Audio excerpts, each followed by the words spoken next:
So, Joseph Parker versus Anthony Joshua. Here's the thing. Anthony Joshua, it's not Anthony Joshua, it's Eddie Hearn. Eddie Hearn is in complete control of Anthony Joshua's career.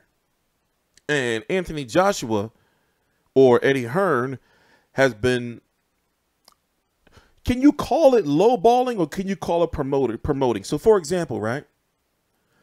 If I'm the promoter of Anthony Joshua, right? And Joseph Parker wants to get a fight, I'm going to look at his fight with Huey Fury. And if I'm Anthony Joshua's promoter, I'm going to be like, man, you lost that fight.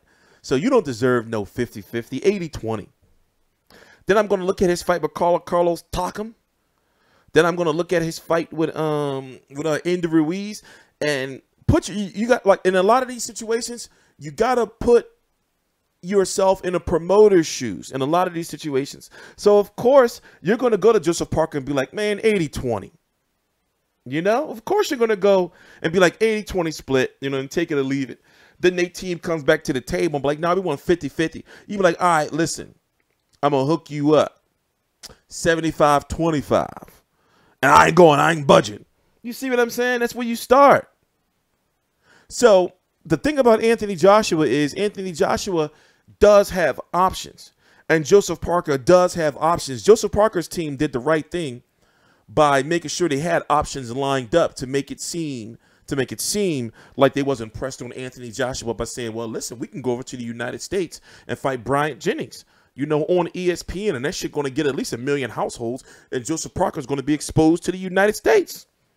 Hey, listen, we can go do this big oceanic, that's what they call it, you know, with New Zealand and Australia. Then we can do this big oceanic fight between Lucas Brown and we do some major numbers. You know? So they're trying to use that as bargaining chip. And then also they know that they want that WBO belt. They know that Anthony Joshua wants to be undisputed. So it's being labeled as Anthony Joshua or Joseph Parker selling his title. You know?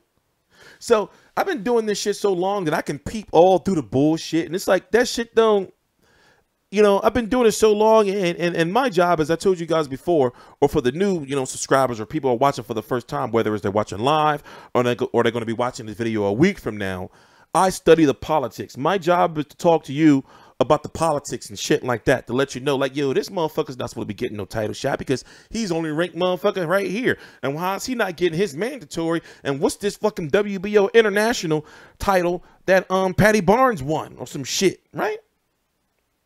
You know? So my job is to tell you about all that mumbo jumbo and all that crap that they try to spew to you in the rankings. My job is to either, you know, confirm that shit or debunk that shit.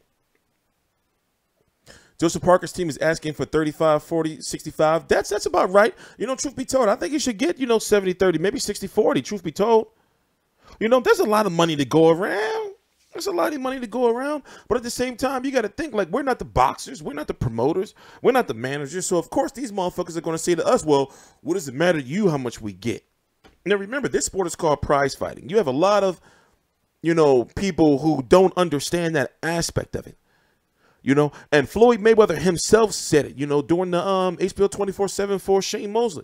You know, this is prize money. It's always been like that from way back in the fucking early 1900s and shit and late 1800s, where they would have the fights in the streets, you know, in the mud. You know, there was no pavements and shit back then. No fucking, you know, no cement pavements, you know, or no asphalt roads or whatever that tar roads, whatever that shit is. So they would take a fucking hat and go around and collect the money and shit and bet on who would win. And then, you know, whoever won, they would split the pot. But in these days, you have a lot of these, you know, you can't really call them casual fans because they do have knowledge. But they say, well, why are you worried about the fighters' money and what they make and everything? Like, yo, it's prize fighting, motherfucker. Quote unquote Floyd Mayweather, right? It's always been about that in boxing. So where has this talk come from, or this narrative, because that's what it is, this narrative of we as fans or boxing media are not supposed to talk about what the fighters are making? It's always been like that. It's not no new shit. So in my opinion, in my honest opinion, Joseph Parker does deserve a fair share. And in my personal opinion, when you have a title, you know, when you have a title, it's for a unified, you shouldn't get, I feel that he should get 60-40 because of that alone. You know, 60-40 is, you know, that's substantial, you know. But if they go 75, you know, 25 or 65-35, then that's cool. But, you know, I understand like Eddie Hearn's position. And he's that type of dude, you know. I've been researching this guy for the longest, and I keep missing him because I'm going to meet Eddie Hearn soon. He's one of the only major promoters and him and Frank Warren that I haven't been in the same vicinity with. You see what I'm saying? So I want to talk to him because he can't jive talk me with these politics he's be spewing. You know, because I know to deal with the politics. That's why when I interview the WBC president or I interview promoters, they can't pull no fast ones on me because it's like, yo, this boxing is my life. You know, my job is I wake up, you know, and I research. Everything I do involves boxing. I research boxing. You see what I'm saying? So you can't pull no jive on me when it comes to rankings. You can't pull no jive on me when it comes to who should be fighting for the mandatory, who should be the next. And you can't pull that jive on me that you pull on other media members who don't take boxing as seriously as I do. You know?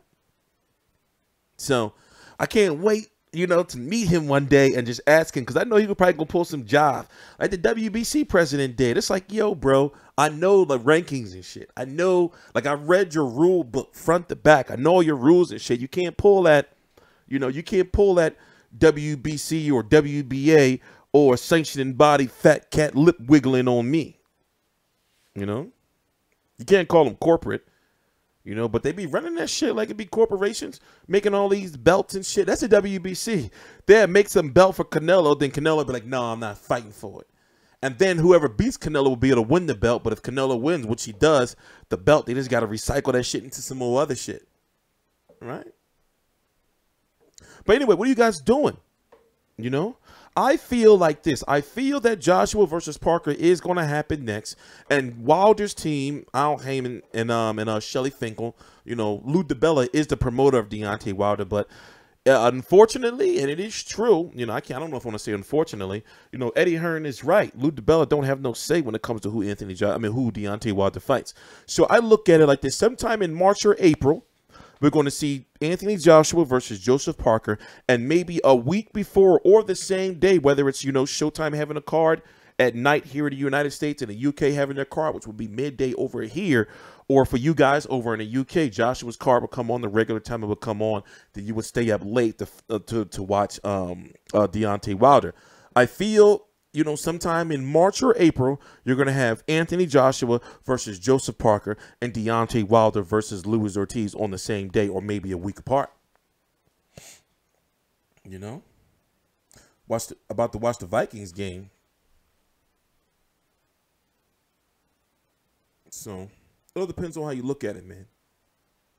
There was no need to split them. Hold on, I can't read the chat on the, I gotta fix this. I was working on it, but if I would have started working on it, you know, this stream would have been late. So I could have fixed the chat so it was bigger, but if I would have started working on it, you know, the stream would have been probably like 2 hours later or something. So I said I'm just gonna just rock with it the way it is. So I'm gonna have to read the chat over here. T, when you're ready, the music is lit though. You got them jams on lock. Oh, thanks, man. We're doing some innovative shit around here. So, you know, like I said, I've been like really working behind the scenes because this whole FV360 thing I started is now officially a year old. And as I explained earlier in the video, you know, the saying goes like your first year when you first start a business, you know, you're going to lose money, you know, or more so you have to, you know how they say, lose money to make money. But now, it's, you know, things are coming together. And for people who have been watching me, you know, even 2 years ago, you know, so much has changed from our interactions with the boxers, from us being at the events, you know, from even the presentation of my videos. You know, we've come a long way. And now, you know, I've been working behind the clock, you know, around the clock, you know, to get this podcast started. So what's going to happen is going forward in the future, you know, it's looking good for December, but don't be surprised if it gets pushed back to January, you know, and it will be like the first week of January, literally, like to start the year off right. But the way things are looking is that we're going to have a simultaneous stream like this, but it'll also be a podcast. So which means things are going to have to be altered in a way, you know, so, you know, to make sure that it's a good, you know, hour 90 minutes, you know, if it's a special edition for the stream and podcast simultaneously. So, you know, if you do a podcast, you can't be taking breaks and shit like that because you have people listening. It's a podcast, it's a show. It has to be the same time, you know, every week. And I've been having so many people telling me, I've been having so many people telling me over the last, you know, several weeks, yo, make sure when you do your podcast, it's the same time. You know, I know that shit. You know, I get burnt up when people start telling me shit that I already know. You know, it's not like YouTube. Like when you do a show or a show period, you know, it has to be the same time so people can look forward to, you know, the shit coming on. So, for example, like when you watch, like, fuck motherfuckers was watching, I ain't watch TV so long, motherfucking Friends. Or, you know, Martin or fucking The Cosby Show. Well, not him. I don't watch him, you know, whatever. You know, like, what would you feel like if one night it comes on Tuesday at 9 p.m. and then the next week it's on at fucking 3 a.m. in the morning? I understand all of that, you know? So we're getting there, you know, we're getting there. So I've been watching like countless hours of YouTube tutorials and reading and, you know, really learning like this software and everything and getting things like really nice looking. So the next things you're going to see on here is you're going to see borders around like this stuff, you know, so it'll be like a nice, you know, better presentation. The ticker's up here, but you know, it'll probably end up being down here or something. I don't know. We're working on it, though. And then with the podcast, you know, we're going to have guests on the show. And we're not going to just have people just coming on my show, just running their mouth, taking up air. And for any boxers, you know, or promoters or managers watching, you're coming on here to sell a fight, to sell tickets.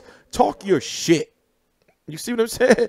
Come on here. We're here to sell tickets. You know, we're here to hype up the fight. I want people to come on here and talk about, you know, like real shit. Now, I'm not saying, you know, that I'm going to try to be like Howard Stern, you know, but we're going for that type of feel, like where I have the software now to where I can pull people up on Skype in this motherfucking box shit right here.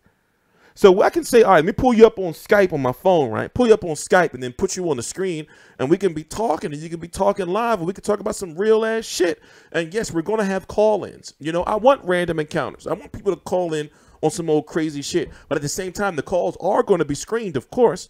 But we're going for more so boxing entertainment. You know, yeah, we want to make sure we get you the news.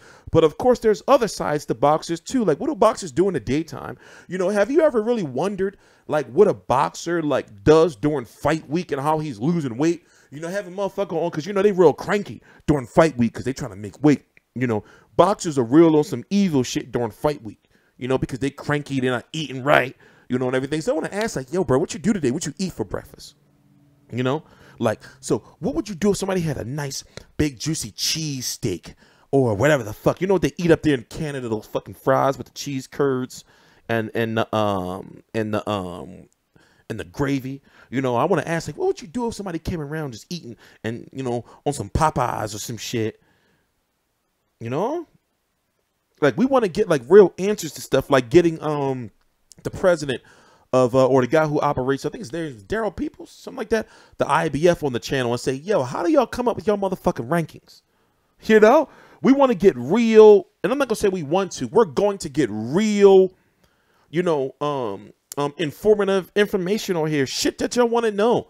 You know, like when I do interviews, did y'all notice that I don't do interviews asking dumbass shit that don't mean nothing about what's coming up? You know, I'm asking shit like, okay, so since you're not fighting Golovkin or Canelo because the WBC, whatever the case may be, who are you going to be fighting for that interim title? You know, shit like that. I'm not asking no dumbass shit, you know, and that's what I've been noticing that's been going on. And truth be told, I don't know how these people got so far, but that is what it is, you know, whatever the case may be. So we're working on that. But what's the next topic? You know, we talked about Anthony Joshua versus Joseph Parker. They are in heavy, deep negotiations. You know, to the point where I can confidently say that it's going down. Now, you may say, okay, well, you know, but Joshua and Wilder are in talks too. They're not in talks for the next fight. They're in talks for a fight to happen in 2018, but not for the next fight. So therefore, it makes perfect sense for Wilder to fight Joseph Parker. And if he wins, he'll have that WBA Super World, the IBF WBO title. 3 out of the main, 4 sanctioning body titles right now. Because in this day and age, you have to have 4 titles to be undisputed. To be undisputed, you got to have that WBC, that green belt. Deontay Wilder has that. The WBC is the most prestigious of all the belts, even though the WBA is the oldest. You got to have that WBC, you got to have that WBA, you got to have that IBF, and you got to have that WBO, what Joseph Parker has. Joseph Parker is also in the biggest fight of his career, when this does happen. And truth be told, he could possibly beat Anthony Joshua. Listen, one thing I said is this. Don't engage in debates with Anthony Joshua fans that you don't know for sure are boxing fans. Don't engage in debates with people you never engaged in the debate ever before, because they may only watch Anthony Joshua fights, or maybe other, main high profile fights, but they're usually casual fans. They be saying all kind of crazy shit. So I said this before. I said after an Anthony Joshua fight, right? After any Anthony Joshua fight, right? The motherfuckers be rife. They be on everywhere. Do not argue or debate in the comments when somebody says Anthony Joshua would beat prime Mike Tyson or Anthony Joshua is the next Muhammad Ali. And you know what? I was really, really, really, really upset when I'm going to just go ahead and say it. I don't want to bite my tongue. But I was at the Wilder versus Stavern 2 post-fight press conference. I was at the fight as media, and somebody compared Deontay Wilder to Muhammad Ali. I just looked like, what in the world is this mess? Now, obviously, in my head, I'm screaming all kind of obscenities, like, what the fuck? This motherfucker on some retarded shit. But, obviously, I couldn't say that in that environment. But, I be thinking, like, man, where do people be coming up with this stuff? I don't know, man. I don't know. But that really ruffled my feathers. I'm talking about my nose hairs came out, started curling up, itching my nose and everything. But you have that going on. So as I said, listen, don't debate with Anthony Joshua fans because they be on some shit. They think they be on some shit. He has, and the casuals do bring in the money. The casuals bring in the money. We know that. If for any boxer to be successful, right, you need that casual fan appeal. Yeah, they was sniffing rock. They wasn't sniffing coke. They was sniffing whole big-ass rocks, getting stuck all up in there, all up in your nasal cavity. I was like, what type of shit is this? And I looked, and I saw who it was, and I was like, oh, you're a respectable journalist saying some shit like that. I was like, that's it. It's the end of days. I was like, it's in the days, and I saw a dead ass bird outside my crib earlier this week. Fell straight out the sky. It's in the days. Deontay Wilder is Muhammad Ali right now. It's the end of days, y'all. It's in the days. But yeah, man, I'm glad to be back, man. So what I'm going to do is after this video, I got so much content to put out. And Kovalev is, I know we're jumping all over the place. We're going to go back to Wilder versus Ortiz because we already talked about Joshua versus Parker. We got to move on to Wilder versus Ortiz, then Canelo versus Golovkin, then Loma versus Rigo. Let me check how long we've been live. We've been live for 53 minutes. So the first 22 minutes, I have to edit out. So how long will we have left to make this a 2-hour video after the video is edited? Somebody do that math for me. So, I was thinking about going to the Kovalev, Shabransky. Kovalev fight this Saturday coming up, after Thanksgiving. So I was thinking about going to that press conference. It's in New York. But I'm not going to no motherfucking New York on no Thanksgiving Eve in Manhattan, in Midtown Manhattan. And I'm not from New York. No way. I wouldn't be home until like midnight. All that. No way. No way. So we're going to chill. But yeah, Kovalev fighting this week. And then HBO has 4 straight weeks of boxing. Closing the hour 35 minutes. All right. That's what's up. That's what's up, William Baker. That's what's up. You really helped me out. So that means I have an hour and 35 minutes left, right? Yeah, hour 34 minutes left. All right, yeah, we could do that because I want this. I don't like when I like have to edit like shit out and then be like a video that's like 2 hours and 38 minutes and 42 seconds long. I want my shit to be like elite, like 2 hours. I want them when I look at my video, be like 2 hours, you know, give or take 1 minute or so. 2 hours, 1 minute, or an hour 58 minutes or some shit like that. We'll see if Kovalev bounced back. Yeah, true. But let's oh shit. I forgot. I'm supposed to I had a phone conference with the company I'm affiliated with on YouTube, and they said that I need to start playing like commercials. You know, like in between like breaks and stuff. I'm supposed to like manually play commercials, you know, to maximize profits. So bam, I'll be right back. Here, watch this shit.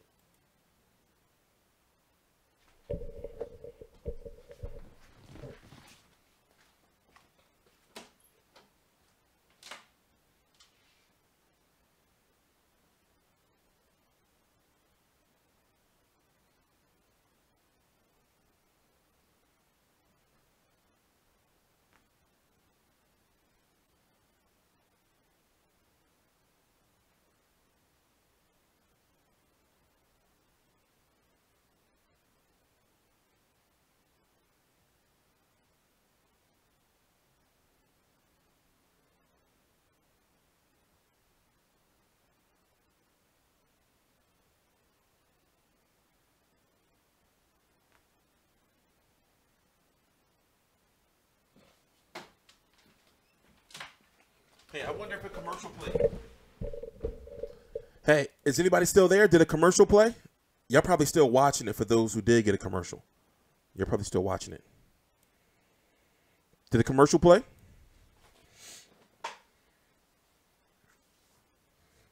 I have a button where I can play like advertisements like manually. Did anybody see a commercial? So we had a pretty productive stream so far. So far we talked about the Anthony Joshua versus Joseph Parker situation. They are in negotiations, in deep negotiations. Wilder versus Ortiz is in some type of negotiations. You know, and as you know, or if you don't know, Luis Ortiz has been reinstated by the WBC.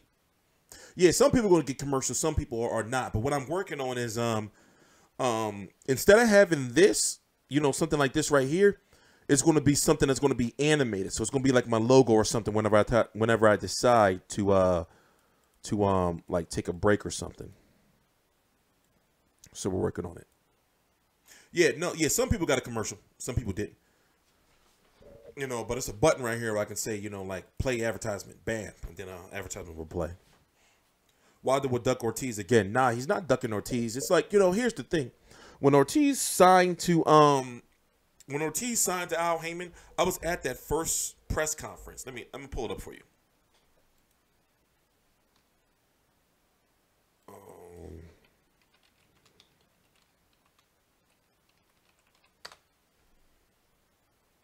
I was at that first press conference. Let me see, where's it at? Did I stream it? And basically,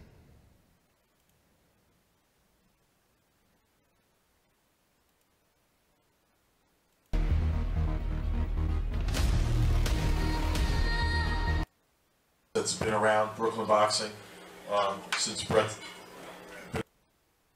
for antes que nada muy buenas tardes. 2 days notice. El tiempo sin dormir. Without further ado, a scary man. When your nickname's King Kong, you know you're a scary man. But he seems like a nice guy, but his nickname's King Kong, so I ain't fucking with him. oh, we're just going to watch 3 minutes of this. King Kong Ortiz.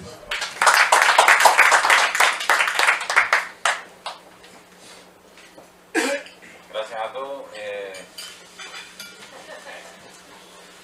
Bueno, yo no soy una persona de mucho hablar, pero bueno, hoy no tengo tanto nervios.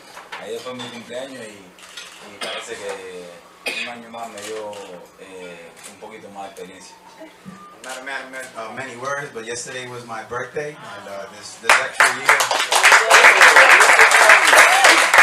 has given me more experience, so I'm gonna talk a little more. Quiero darle las gracias a Jaime por haberme dado la oportunidad de entrar en su compañía. Aquí todo aquel que sabe el boxeo sabe que... Hey, is this guy West? What's his name? What's this guy in the chat? Oh, my bad. That's the wrong screen. I'm still learning this stuff. What's this guy's name? In the chat. We keeps it real. Now, let me explain to you what happened. It was supposed to be Wilder versus Ortiz. Then Ortiz got popped for the failed drug test.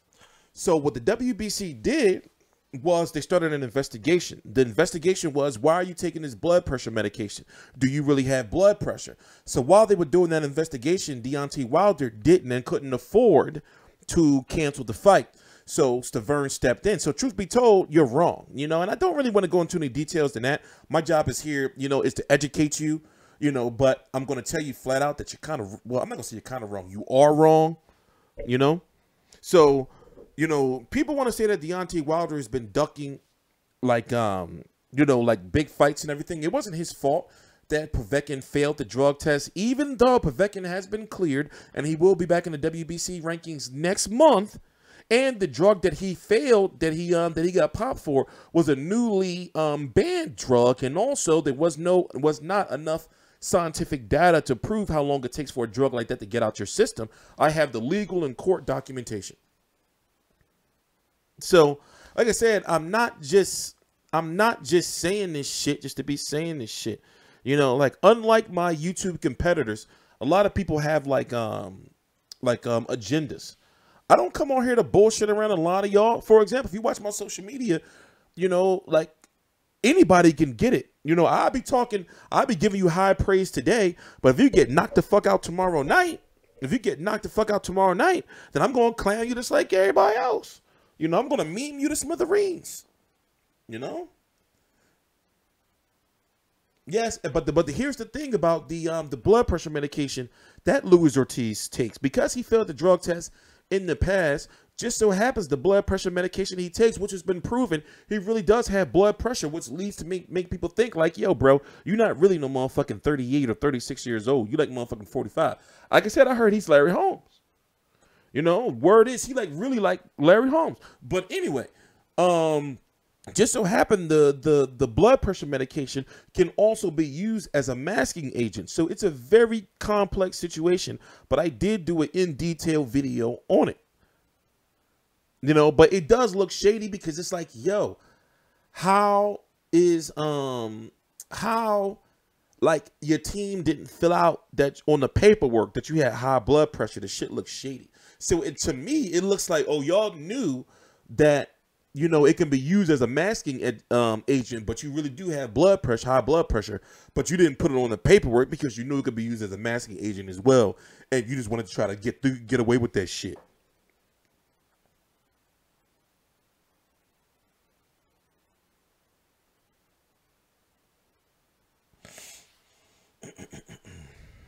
Yeah, that's true. Yes, true. Povetkin did get popped twice. Yeah, there's no cash start. Listen, there's no cash. Listen, there is no set in stone guaranteed proof that either Povetkin or Luis Ortiz cheated. William Baker has a very good point. There is no guaranteed solid proof like, yo, you cheated. It's all speculation. But however, see, here's the thing. YouTube media is very, very powerful. And YouTube African-American media are very, very powerful when it comes to propaganda and spreading, you know, shit that don't be true. You see what I'm saying? So they have those large, you know, fan bases that if they say certain shit, they be like, oh shit, that shit is true. That's why I tell y'all, anything I talk about in these videos, go research that shit yourself. Anything I talk about in my videos, go look that shit up yourself. You see what I'm saying? So it depends on how you look at it. But you can have certain YouTube media that can say, well, such and such used steroids. And people are like, oh, Lord Jesus, he used steroids. That's it. You know, we done with him. But, yo, it don't be like that. Motherfuckers don't be researching. That's why when a fighter fails a drug test, I don't just be like, oh, he failed the drug test. He's a cheater. I be waiting. I be like, let me research this shit first before I go on there and start talking about how this motherfucker cheated. That shit is whack. You know, that's just like, you know, somebody have like a court case or something. You don't find them guilty before proven innocent. Obviously, in this world, you get arrested. You are guilty before proven innocent, even though they say it's the other way around.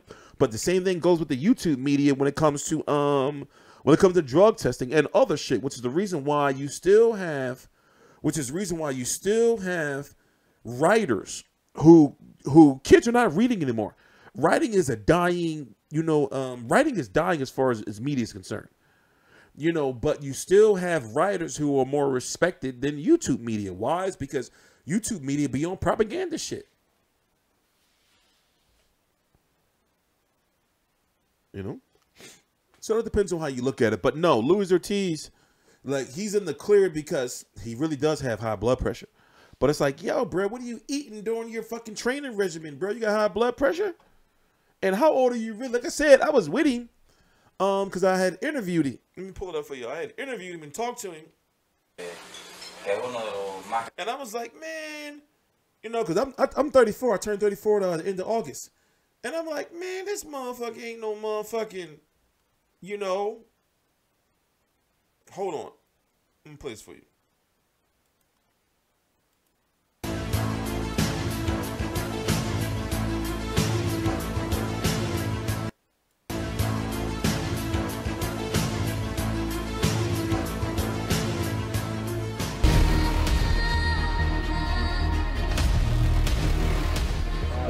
Maybe caught him early. Does he wish that he can go back and make any changes, or was he happy with that performance?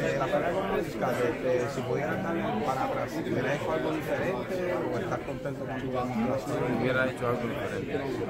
Hubiera hablado con la comisión y hubieran explicado más. So that's me doing the interview, and I'm looking at him like, man, this motherfucker like 40. Running a lot, right?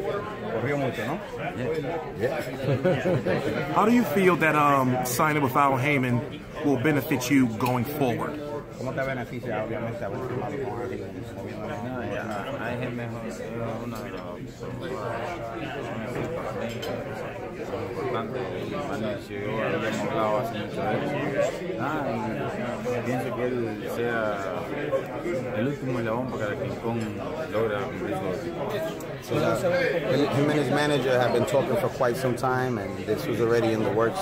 He feels that Al Heyman is one of the great managers / promoters, and he knows that he has the keys for King Kong to finally come out. When it involves Vladimir Klitschko versus Anthony Joshua, who do you feel is going to win and why? Última pregunta, sabemos que no puedes olvidarte de Derrick Rossi, que es tu próximo oponente, pero si quieres tu opinión sobre estos otros boxeadores que van a pelear entre Joshua y Klitschko y estos oponentes que se encuentran. ¿Cuál es tu opinión? De ellos, o sea, como boxeadores. Son tremendos boxeadores, tienen tremenda calidad, los respeto como peleadores, pero yo quiero mi puesto, yo quiero pelear, quiero medirme a mí mismo. He says he respects those fighters, he thinks they're great fighters, no disrespect to any of them, but I want to measure where I'm at, and I feel that I want to be there to prove that I'm the best. And as far as the Klitschko fight and Joshua, he has given a nod to Klitschko because of his experience. Where I'm at, and I feel that. Go back. Man, listen. Now, this is me doing the interview. Man, dude is like, at least 40. That's my pop. That's my pop. That's my Paul. That's Paul. That's Paul right there. That's Paul. You know, you can't tell me, dude. Come on, man. Come on, man. You can't. And at this point in time, I'm 33. Now, this is his birthday party. This was in some fancy ass steakhouse in New York. And I'm looking, and let's go. Wait, let me see how old they say this month. Let's see how old they say he is. Hold on, we're gonna show it. And I'm looking at him. Oh, they say he's supposed to be 38. You know, maybe y'all think he's 38? Y'all think he's 38?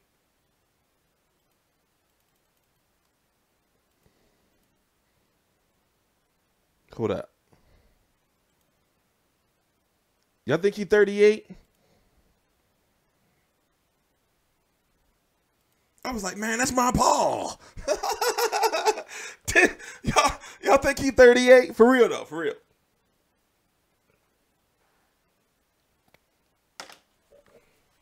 I was like, man, dude my pop. I was like, dude my pop. Dude ain't no motherfucking 38. So I was at his 38th birthday party. His 38th birthday. And I was like, so motherfucker, you was 37 the day before?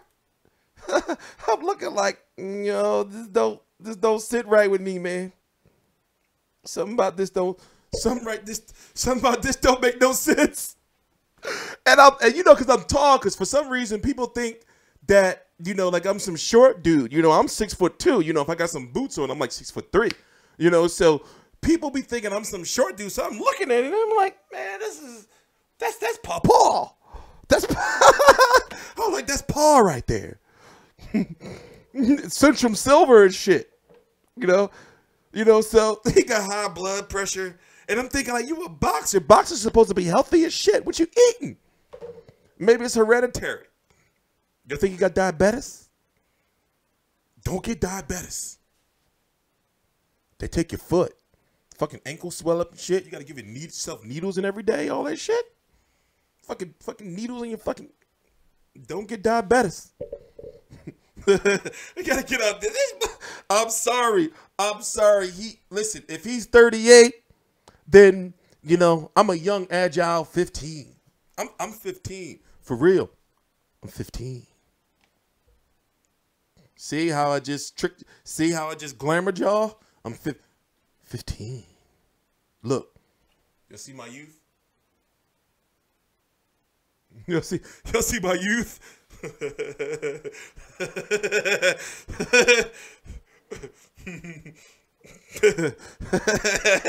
I'm sorry.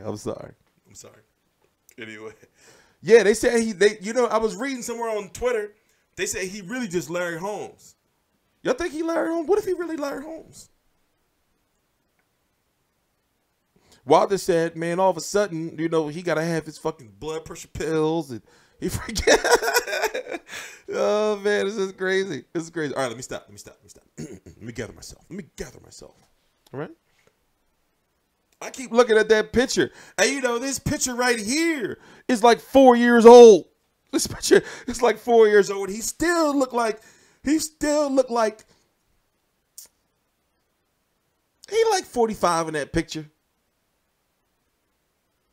He like 45 in that picture. But the fight's happening, man. The fight's happening. The fight's happening. I can't look at it. I can't do it. I can't look at that picture no more. Oh, he's right there again, too. We got to move it. I can't look at that picture no more. Old ass.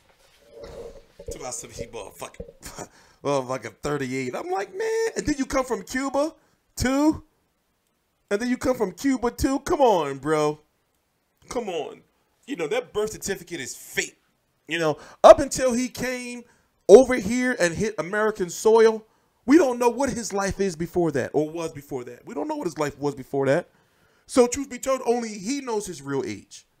His management team, they don't know his real age. If he grows a beard and that shit is white, he's 67. Yeah, he can't grow. That's why he don't got no facial hair. That shit gonna be all Gray Fox. That shit gonna be Ocelot. Remember Revolver Ocelot from Metal Gear? That shit gonna be all gray.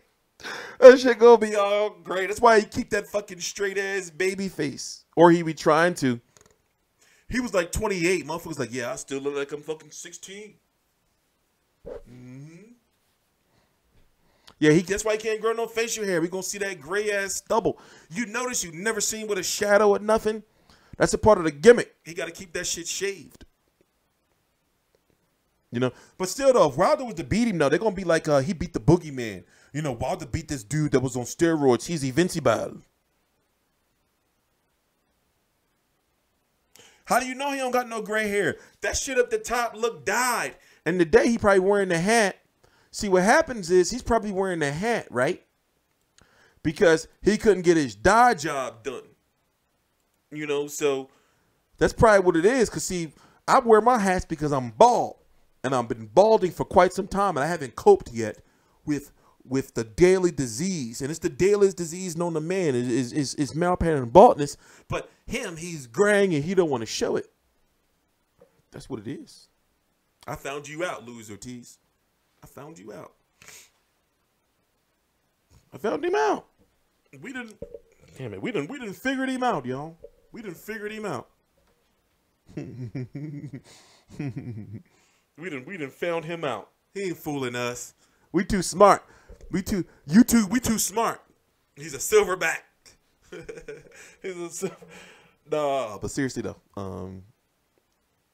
I was mad though when the fight got canceled. I was like, man, because a lot of people were really looking forward to Wilder Ortiz, but I still feel a lot of people are going to be looking forward to it again because now that he failed the drug test and Wilder's been talking all this shit, you know, people are like, yo, if Wilder beat him, he beating some juiced up Superman. But Luis Ortiz still has some name behind him. But also, look at it like this, right? It's an unofficial tournament of sort. Because for one thing, if you look at the WBC rankings, the top 15, when you're a champion, Wilder's next fight, if it's not Anthony Joshua, or if it's not Joseph Parker, and it won't be Joseph Parker, and it won't be Anthony Joshua, it has to be somebody in the top 15 of the WBC. So if you look at the top 15 of the WBC, in fact, I'll pull it up right here on the screen for you. The only good names in there that you would want to see him fight would be either, hold on, I'm going to pull it up for you. Hold on. Hold on, hang in there. Hang in there, you scum. Hang in there. Would be either Dylan White or Luis Ortiz. And the Luis Ortiz fight would be easier to make. So, let's go look at this real quick. That nigga motherfucker, that nigga ain't no motherfucker 38. Motherfucker, nigga ain't no motherfucker 38. But let me do it this way.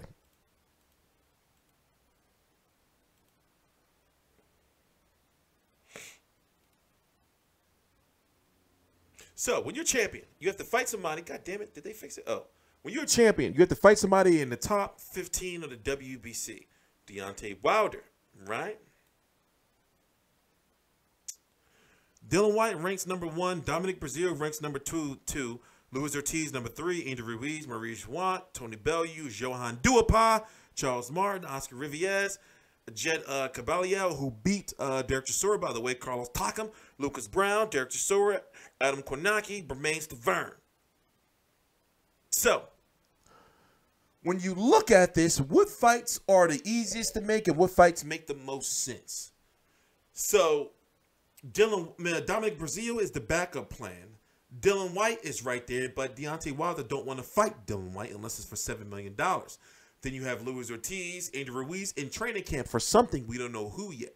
So it's not Deontay Wilder. You have this guy who just lost to Jarrell Big Baby Miller. He's fighting David Haye. Deontay Wilder already beat him. You have Prince Charles Martin. He walks this earth like a god, but him and Deontay Wilder won't sell anywhere. You know, you have this guy. I only seen him fight once, but nobody wants to see him. Who's him? He beat Derek Chisora, but not a known name. He just lost to Anthony Joshua. He's rumored in negotiations and has a contract to fight Joseph Parker, but he's not a name enough. Derek Chisora lost to this guy, as we talked about. Where's he at? This guy right here. You have Adam Kornacki, who is a big Polish name and could draw in New York, but nobody wants to see Deontay Wilder versus him. And then, of course, you have him versus Deontay Wilder, who Deontay Wilder knocked out in mean fashion. So, looking at this list, he has to fight one of these guys, and this guy right here still makes the most sense. Correct? He still makes the most sense. But he could end up fighting Alexander Povetkin, but that's a whole different, you know, video and a can of worms, and, you know, we're just going to stay away from that for right now. You know?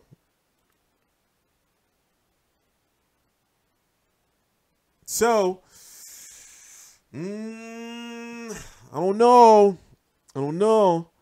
And it makes perfect sense for him to fight Luis Ortiz because of this unofficial tournament. If Luis Ortiz wins, he gets that WBC title. And he gets a shot at the winner of Joseph Parker and Anthony Joshua. To whereas in Joseph Parker, you got to think, Joseph Parker, Deontay Wilder, if they both fight, of course, it's not official yet, you know, and Joshua versus go to my back. Got them spasms. Jesus Christ, I was slumping too long. And Joshua versus Parker, you know, for that WBO, it means a lot. You know, it's a very, very, very big, you know, kind of tournament in a way. Why it makes the most sense. It does, but from a political standpoint, Luis Ortiz is signed to Al Haymon and was somewhat promised Deontay Wilder, so it has to happen. He should fight Dillian Whyte, yeah, you know, but it doesn't, you know, it doesn't fit the plan. You know, now I would want to see him versus Dillian Whyte, but also, come on. You can't say you don't want to see him versus Luis Ortiz. You can't say you don't want to see that, though. I would rather put it this way. If I had my pick, I want to see him versus Luis Ortiz because this is going to be a clean Luis Ortiz this time because he has no choice but to be. I want to see him against Luis Ortiz. Now, a lot of you people who are saying you want to see Dillian Whyte, I'm going to understand it'll be an entertaining fight, but you're also from the UK. I'm sure of that. But when it comes to the majority of fans want to see Deontay Wilder versus Luis Ortiz if you had to pick from only these guys in this top 15. If you had to pick one of these guys, you're going to pick Dillian Whyte over Luis Ortiz. Not me. Not Jesus. I'm sure our Lord and Savior Jesus Christ we'll pick Luis Ortiz. You know? I'm sure.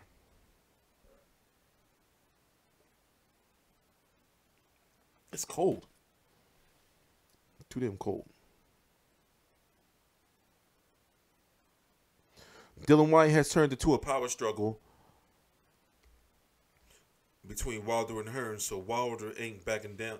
Well, he's not going to get, listen, Dillian Whyte doesn't have any bargaining power, you know?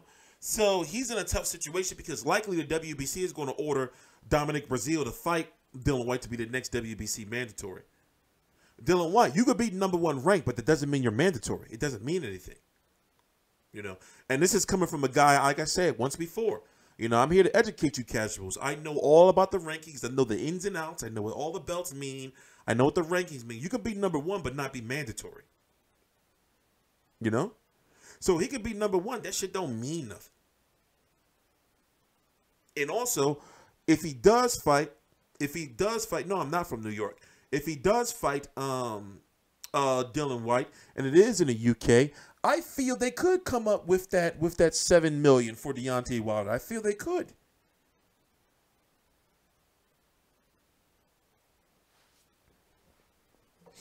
Ortiz is go to a care home. Yes, they need personal care. Yeah, no. If you're #1 in any organization, it doesn't mean you're a manager. No, in the WBO it does. Not even the IBF, because the IBF for some reason they have #1 and #2 every month, but #1 is never ranked. It always says not ranked. You know, it's crazy how they do that shit.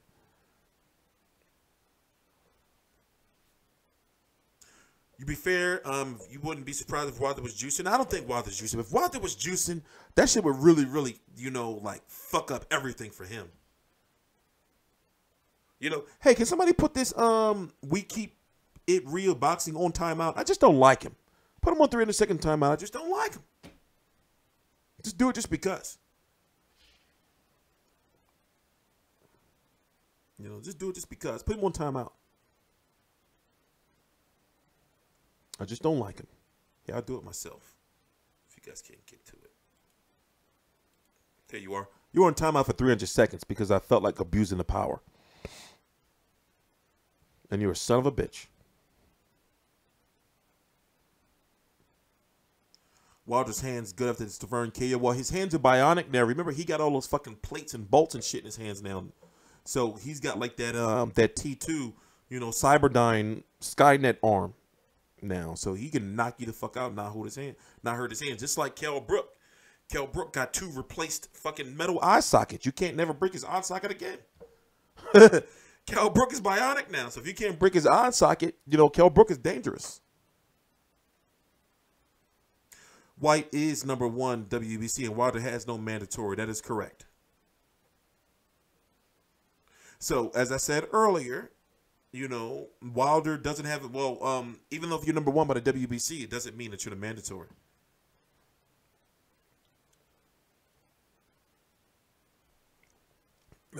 Yeah, Wilder's bionic now. Let's take a little break. Wait a minute. No, wait. We got 10 minutes, then we take a 10-minute break. You know, so we've been live. Wait a minute. Okay. So we played 22 minutes of music. I have to edit that out. This video, after it's edited, it have to be 2 hours long. So how much time do I have left? I don't feel like doing the math. You know, so we have a podcast launching. A whole bunch of shit. Let me share this around again.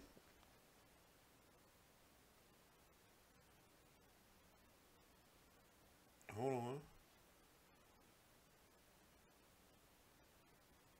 Hold on. Will they order a final eliminator? Yes. They will order a final eliminator.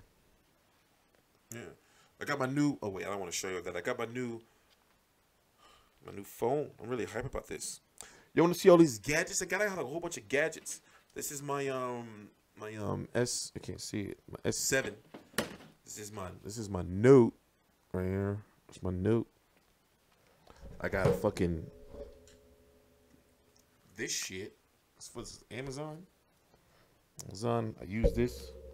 I got an iPad. Check like social media, and I got another phone around here. I got an S8 around here that's currently off, and I think I might have to get it cut on again because I'm still paying for the phone.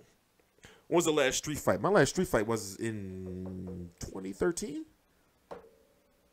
The summer of 2013, my last street fight. You see my hands? My hands are fucked up. I call this the peacemaker. I used to fuck people up with this hand. A lot of the fucking fingers don't bend right. All kind of shit. Ortiz is 137 years old. Yeah, it's like, you know, he do got that high blood pressure, man. You do got that high blood pressure. You know? And usually, like, high blood pressure and diabetes run hand in hand. So, next time I see him, I'm going to look at his ankles, see if his ankles are swollen. I look at his ankles, be like, oh, man, hope his ankles ain't swollen, bro. And, you know, Thanksgiving is coming up, so he got to be real, real careful. He don't want to get a spike in hypertension. You know, he got to be real, real careful with those chitterlings. Those chitlins and them hog maws. The hog maws.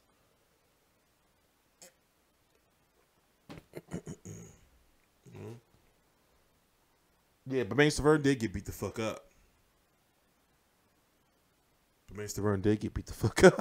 That shit was crazy.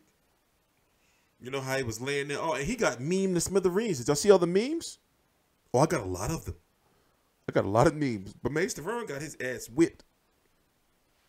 So what we're going to do is we're going to take a break. I need to check and see if my Amazon orders came.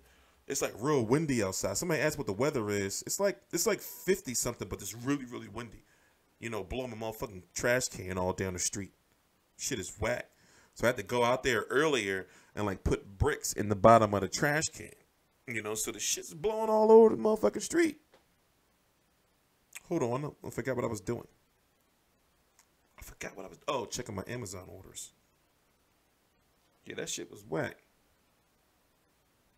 I'll check them right here. I was going to pull them up on the other screen. I don't want you scumbags to see it. A lot of you guys are scum. You know, y'all can't be trusted. A bunch of fucking weirdos. Out for delivery. Okay, it's on the way. Let me see. See all updates. Out for delivery 10:20 a.m. All right. It's out there somewhere. It's on the road. It's on the road. Yeah, man, my hands are fucked up. Like literally, I can't write for more than maybe 5 minutes or so. I can't like hold a pen. I can't write. You know, my hands are fucked up. Years ago, I used to get like paid, you know, and truth be told, a lot of times I didn't even get paid. You know, like I used to have to like fuck people up for a living. It was crazy. You would never believe it now, obviously. You know, especially with the way I talk and all that shit. You would never believe it now, but I used to get paid to fuck people up. It's crazy. They brought dehydrated heavyweight excuse. Yeah, like street people. Like a motherfucker would say like, yo, he owed me some money, or he was late on the pack, or he said he got robbed when he really didn't. You know, like I just have to go in and fuck motherfuckers up. And I ain't give a fuck. Yeah, I broke my hand twice. Well, no, I haven't broke my hand because what happened was I would never go to get treatment, so therefore I don't know. But I do know I have fractures to the point where I have like swelling that like never went away. You know, shit like that. So two of my fingers don't bend right, but overall I can't like write. I can't hold a pen for like a period of time. I can't write. I'm right-handed and I can't write. You know?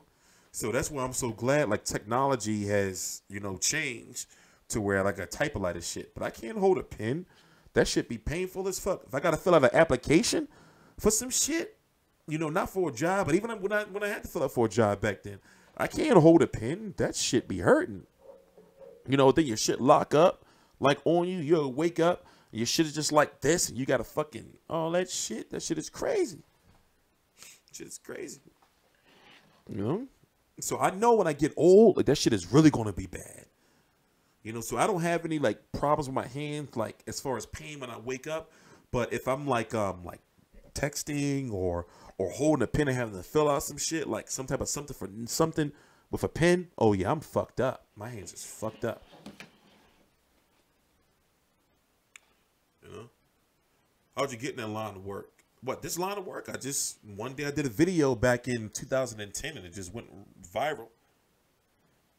You know, it just, you know, I didn't know nothing about like YouTube or anything. It was crazy. And now look, I'm like right here. Hey, let me put something else different on the screen.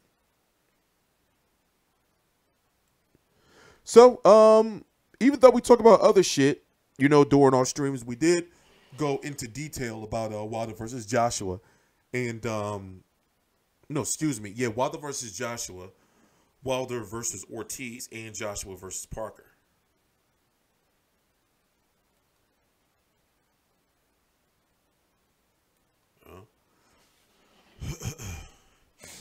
So we have been talking, but now, you know, like I'm really looking forward. What's the worst beating you took put on someone? I'm not gonna talk about that. I'm gonna talk about that. But I do got hands. You know, even though I'm old, bald, and asthmatic, you know, I do got hands. I will fuck you up for a short period of time. You know, then, you know, fucking stamina. I'm depleted. Then I'm gonna bite you. I'm a dirty fighter. You're not gonna get the best of me. I'm gonna bite a chunk out your neck. I'm gonna go Walker on you. I'm gonna go Walking Dead. I'm gonna go Walking Dead. Hey, somebody put that guy on timeout. Thanks, Chilzo. Thanks, this sodomite. Thank you. Wilder wants 50%, but he ain't. Listen, if Wilder beats Ortiz, he'll probably get 50%. Both, like, dead serious. You know, I'm sure he'll definitely get 55-45. I'm 263 pounds as of last Monday. Not this Monday that's not Monday this past. 263 pounds. 6'2", 263. Yeah, for some reason, when people meet me in person, like at an event or something, they be like, yo, I thought you was short. Like, they think I'm this little dude for some reason. Even females, they be thinking I'm some little, you know, like, dude. You know, because I did my little stint on, like, online dating during the summer. And it's like, yo, you like a big-ass motherfucker.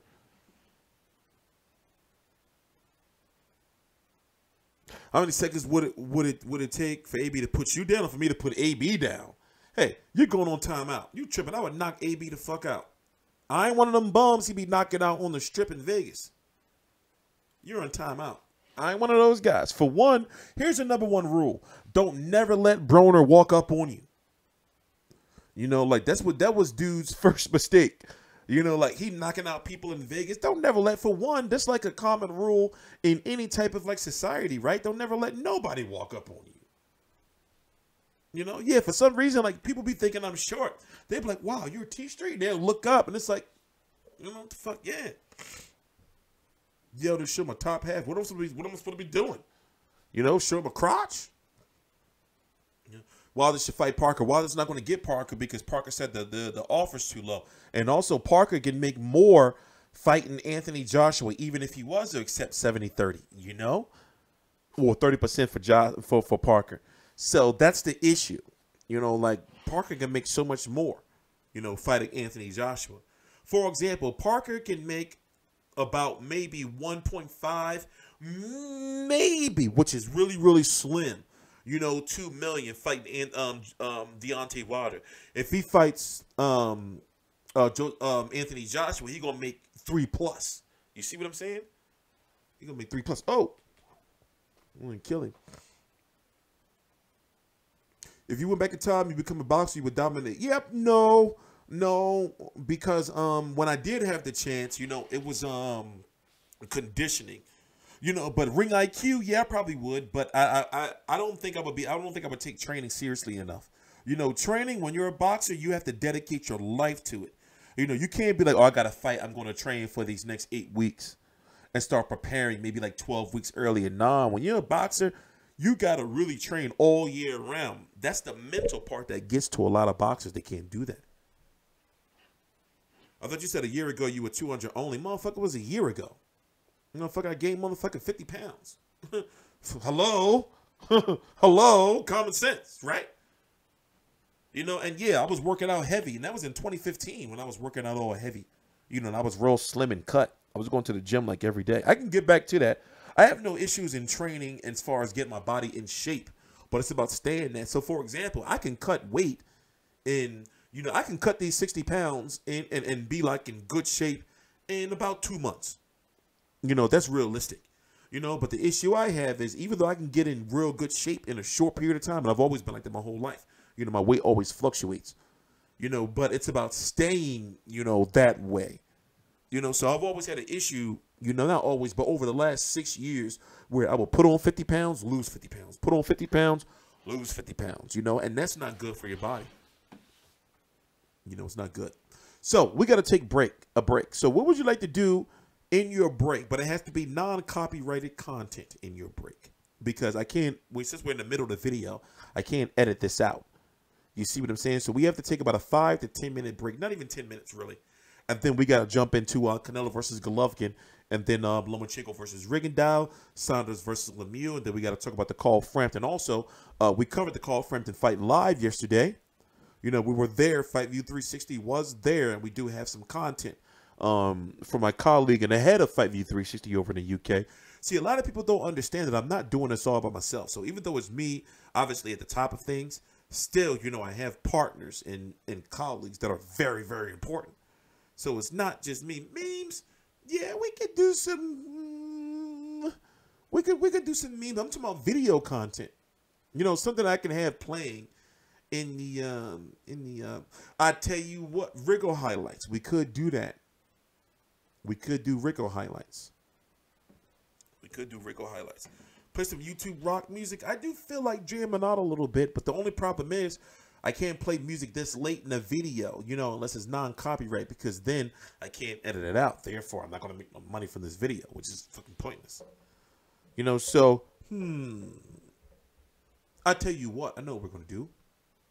Something that always cracks me up and something that always really gives me a giggle. Let's watch a little bit of Angel Garcia racisms, right?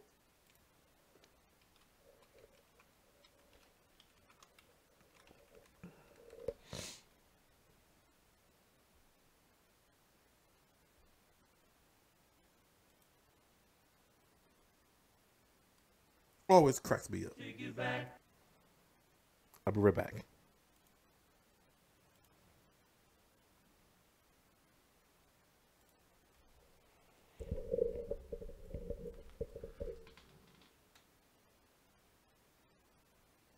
Take it back. Do, do, do, do, take it back.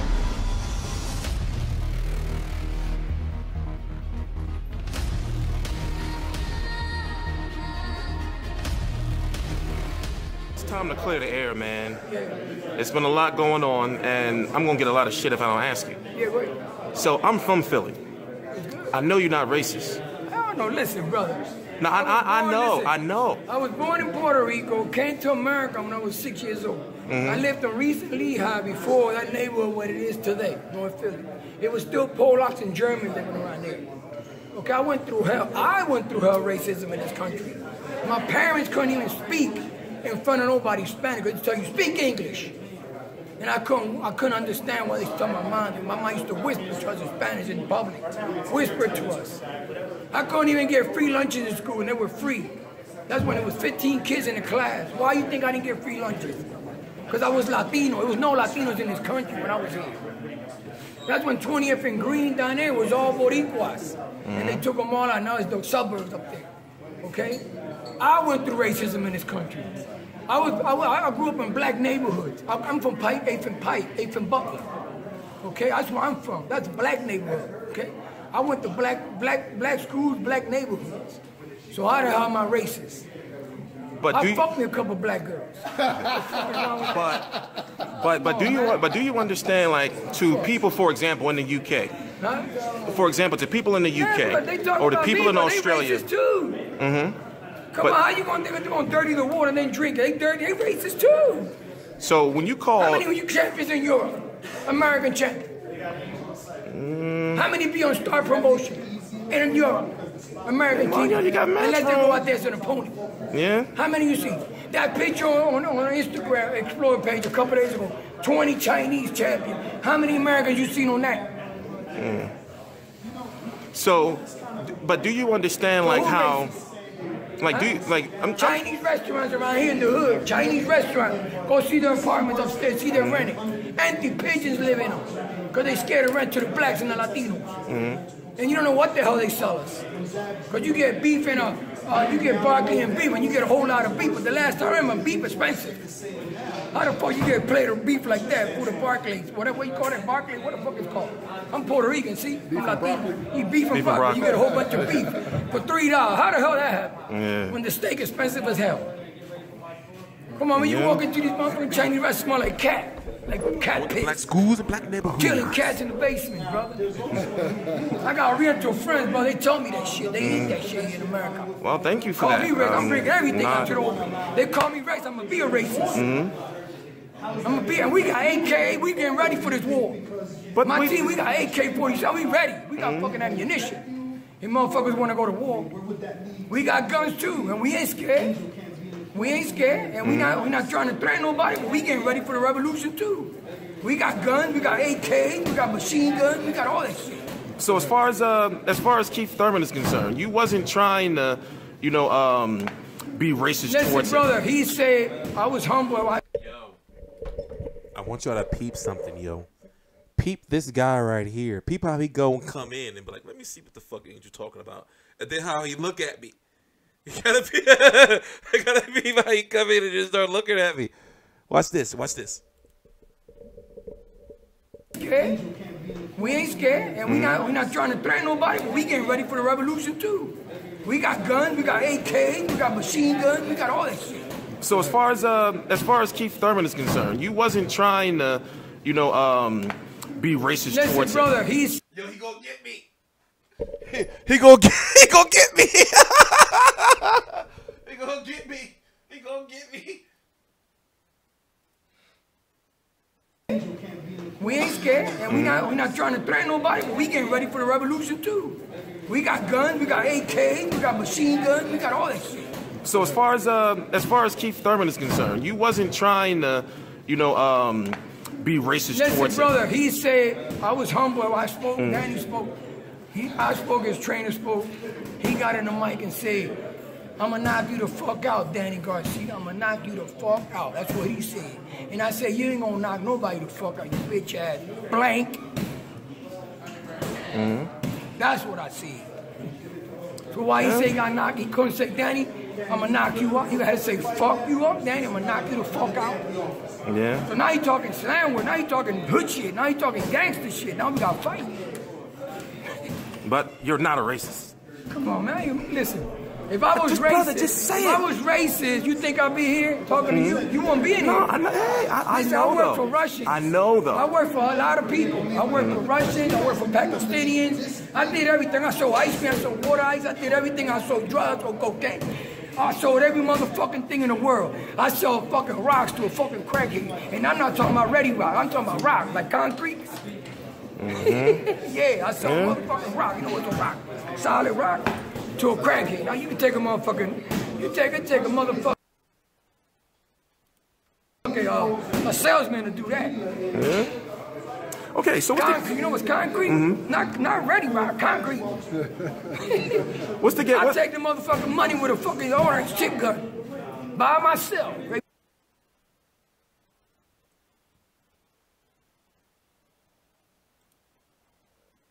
Try, bro. I know he gonna try, bro.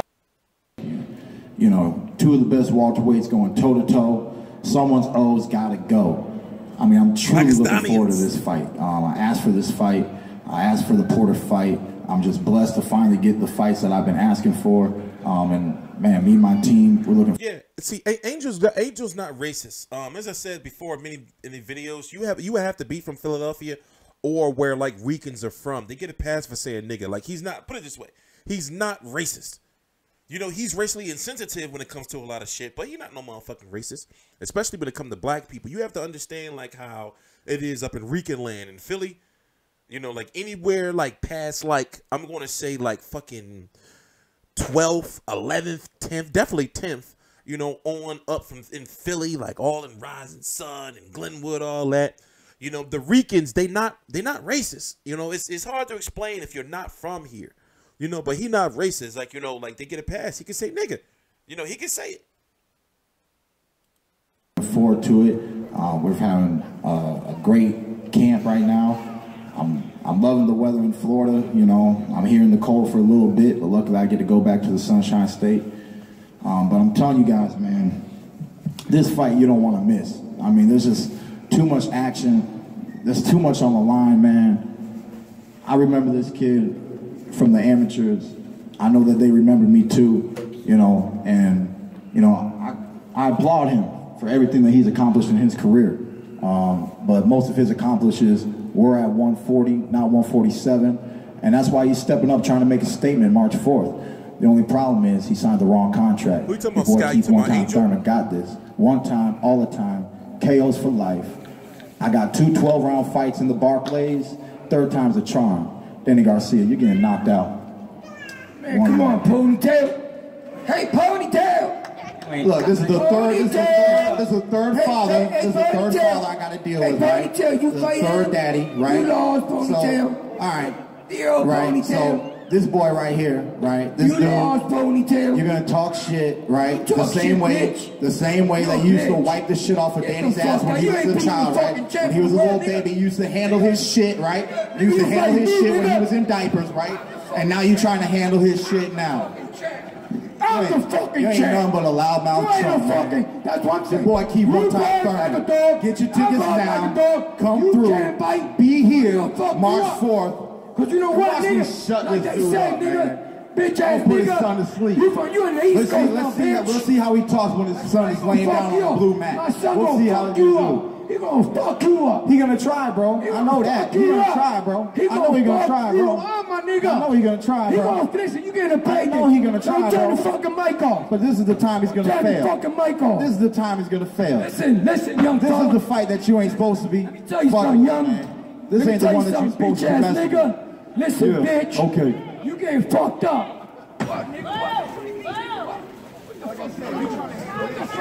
That's me jumping on the stage. But I get that footage.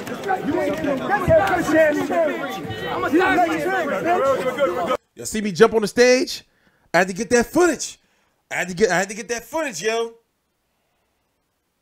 I had to get the footage. I was up there. I was like, oh.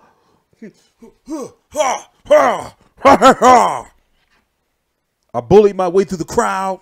You know, like, you know, I got up there though to get that racisms. I got up there though to get that racisms.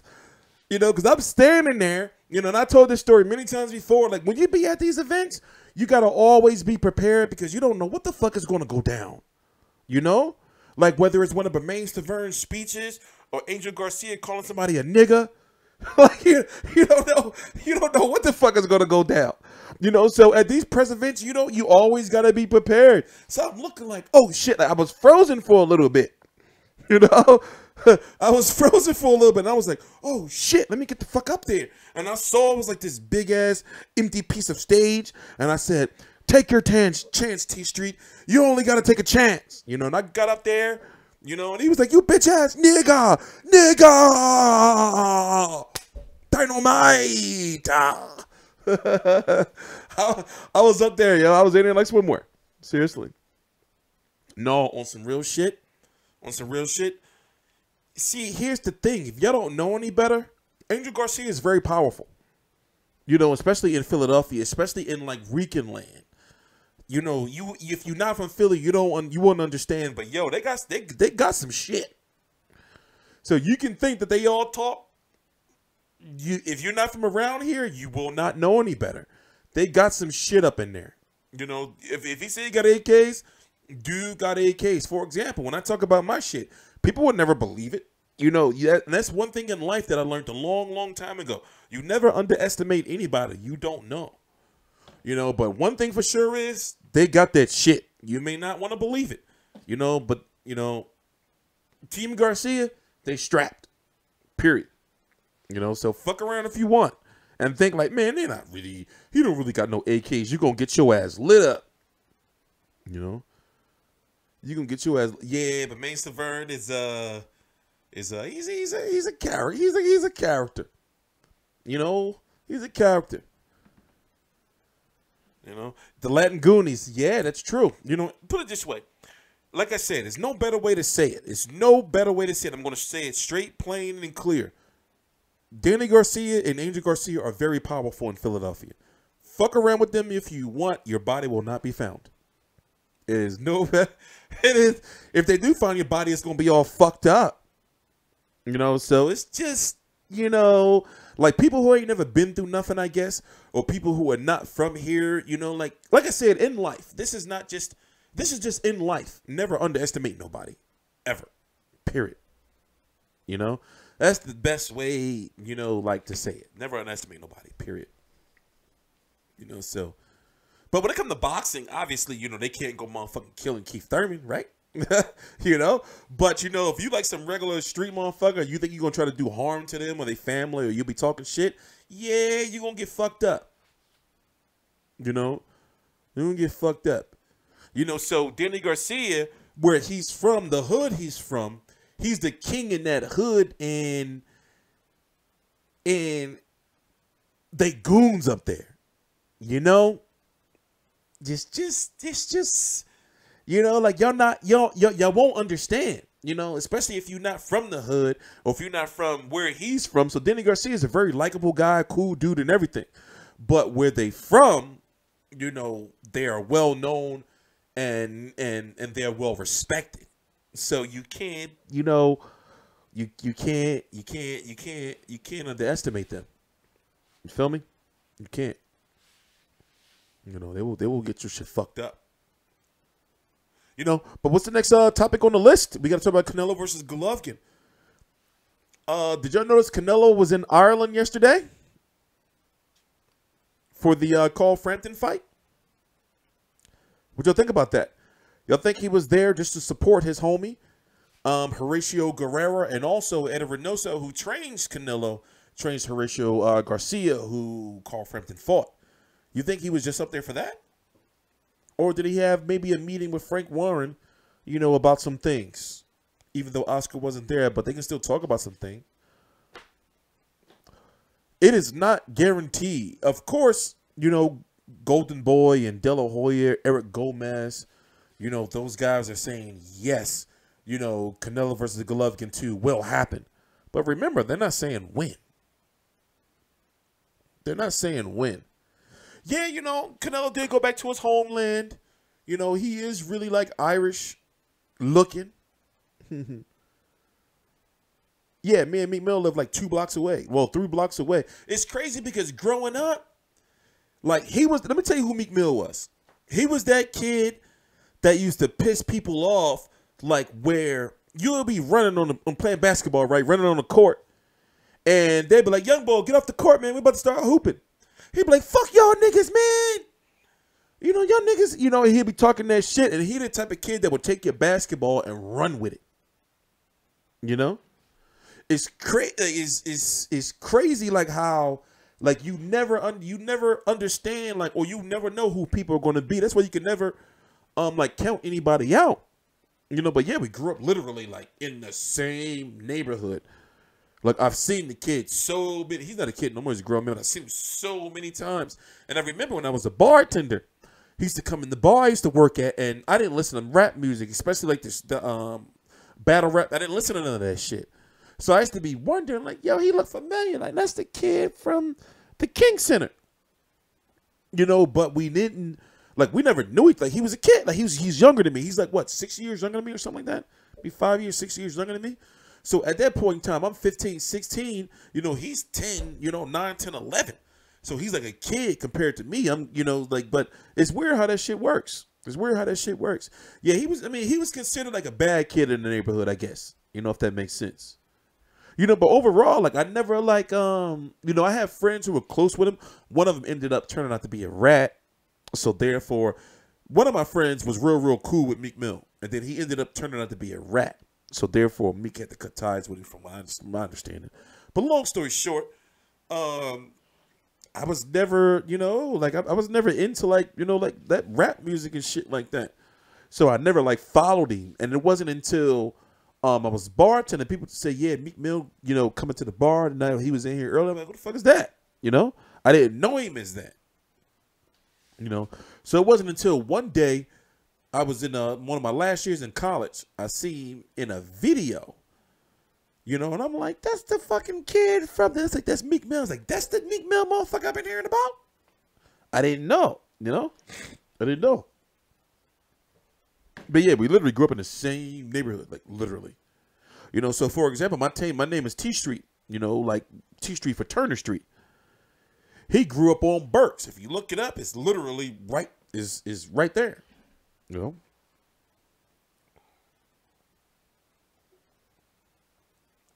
Look, right there. But I don't get starstruck enough, and I've never been into, you know, like, none of that type of stuff. Truth be told, all the motherfuckers regular motherfuckers to me. Like, when I met 50 Cent for the first time, this was at, what was it at? Was it Bruno Garcia? I met him twice. It was at Bruno Garcia. I think that was the first one. And then the second one was at this Wilder fight I was at. You know, I don't get starstruck over the motherfuckers. You're a regular motherfucker that, you know, you just have more money than me. Like, a lot more money, you know? I don't be like, oh, my God, yo, it's 50 Cent, man. Yo, what's up, bro? You know what I'm saying? Next Legion of Power, bro. You know what I'm saying? Not into all that shit. You know, you got blood just like I got fucking motherfucking blood, you know? I really enjoyed the fight. Didn't like the decision. You're talking about Frampton versus Garcia. We're going to be live for, another about 39 minutes, I believe. Because the first 22 minutes I have to edit out. So we want this to be a 2-hour-long video. Excuse me. And then tomorrow I'm going to be back on my full schedule. And I'm even going to be doing videos on Thanksgiving. My family is very, very, very, very, very small. You know, so I'm not going to be doing much.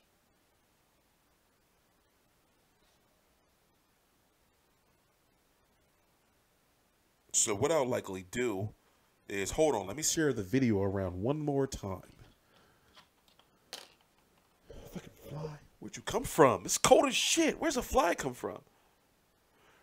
Yeah, when you see these so-called celebrities, they're regular ass dudes. I mean, just, you know, they just, like, I just never been one of them type of people. It was just like, oh, this is a celebrity, so I'm going to be hyping shit.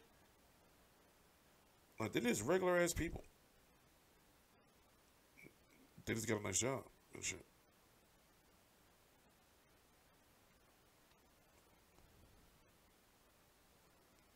Hold on. I hope I'm not coming in with a cold. I feel like I am.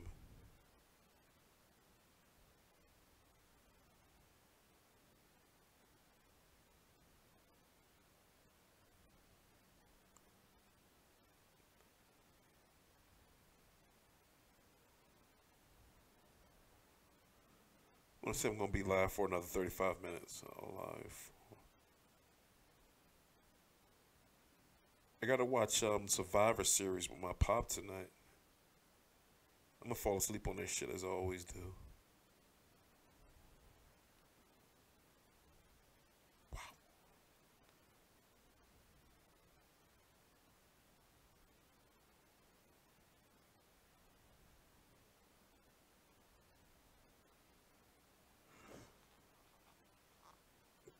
All right, let me read some of your questions. What are you guys talking about? Yeah, let's do Q&A right now, I guess, right? Let's do Q&A. It says Q&A, so we talked about all the major topics. What's going on, Mikey? We talked about all the major topics. So let's do Q&A, I guess, right? What do you guys want to talk about? Let's leave it open for right now, and whether it's boxing, personal, or whatever. This is something I'm going to do once a week. So going forward in the future, all my streams are going to be labeled properly. They're going to be launching on time. And, of course, we have a podcast launching. And, yes, the podcast is going to be the same time every week, twice a week. Now, the ones that are going to happen on Monday are going to start at noon or 1 p.m. Eastern Standard Time, which will be, for example, if you're on the West Coast, if it starts at 1 p.m., that'll be 10 a.m. Eastern Standard Time. If it starts at 12 p.m., it'll be 9 a.m. for the drive to work. If you're over in the UK, it'll be for the drive home, whether it's 5 p.m. time for you guys in the UK or 1 p.m. time for you guys in the UK. If it's on in the East Coast, it's going to be the noon to lunchtime show. So I'm working on all that stuff. Like, we're getting there. We're very, very, very, very, very, very, very, very, very, very, very, very close. So I'm working with a new program right now. Even though it may look the same, this is not the same program I was using 2 weeks, 3 weeks ago, which is the reason why the chat looks the way it is. I'm still trying to figure everything out. But supposedly, this is supposed to be a better program overall, but there's a lot of coding.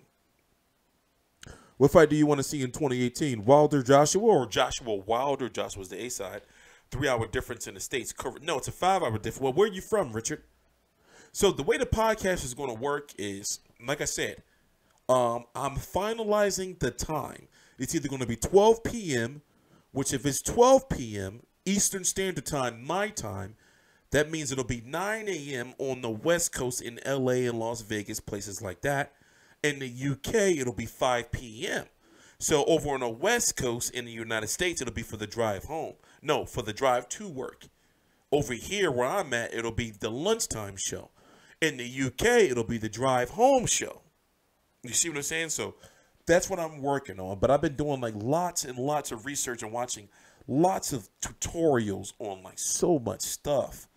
I'm talking about like maybe over the last 2 weeks. Okay, now we're talking about YouTube tutorials. Over the last 2 weeks, maybe about 20 hours or so. Literally, like watching all this stuff. Even to be able to watch a video on how to get like this right here. What is it? The ticker. Like how to work. This right here, up at the top. Up there. That thing. You'd be surprised how long all this stuff takes. Especially since I'm teaching myself. I had to teach myself how to do how to build a website. But also not to build a website, but to be able to modify it the way I want. That took, about 2 weeks ago, 3 weeks ago maybe. I forgot exactly the date. I was only sleeping like 2 hours a day. I would just be sitting here, just watching shit. I got some more stuff coming from Amazon that helped me, like I'm doing a lot of shit. But I'm trying to make sure I know how to do all this shit myself. So I'm not paying people for shit. Okay, put it this way. I'm still very, very bitter over how much I paid for my website. Let's go check out my website real quick. Let's do it this way. Because I realized, yeah, home and right here.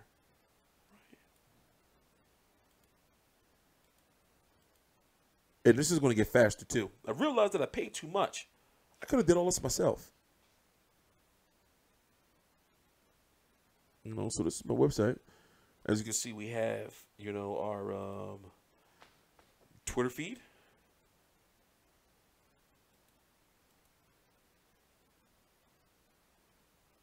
But I'm working on, we have our Facebook.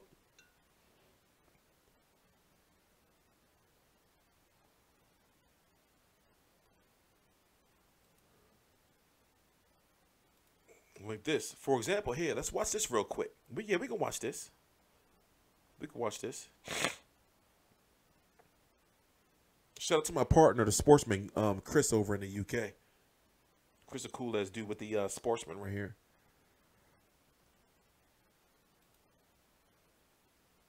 Yeah, let's watch this real quick.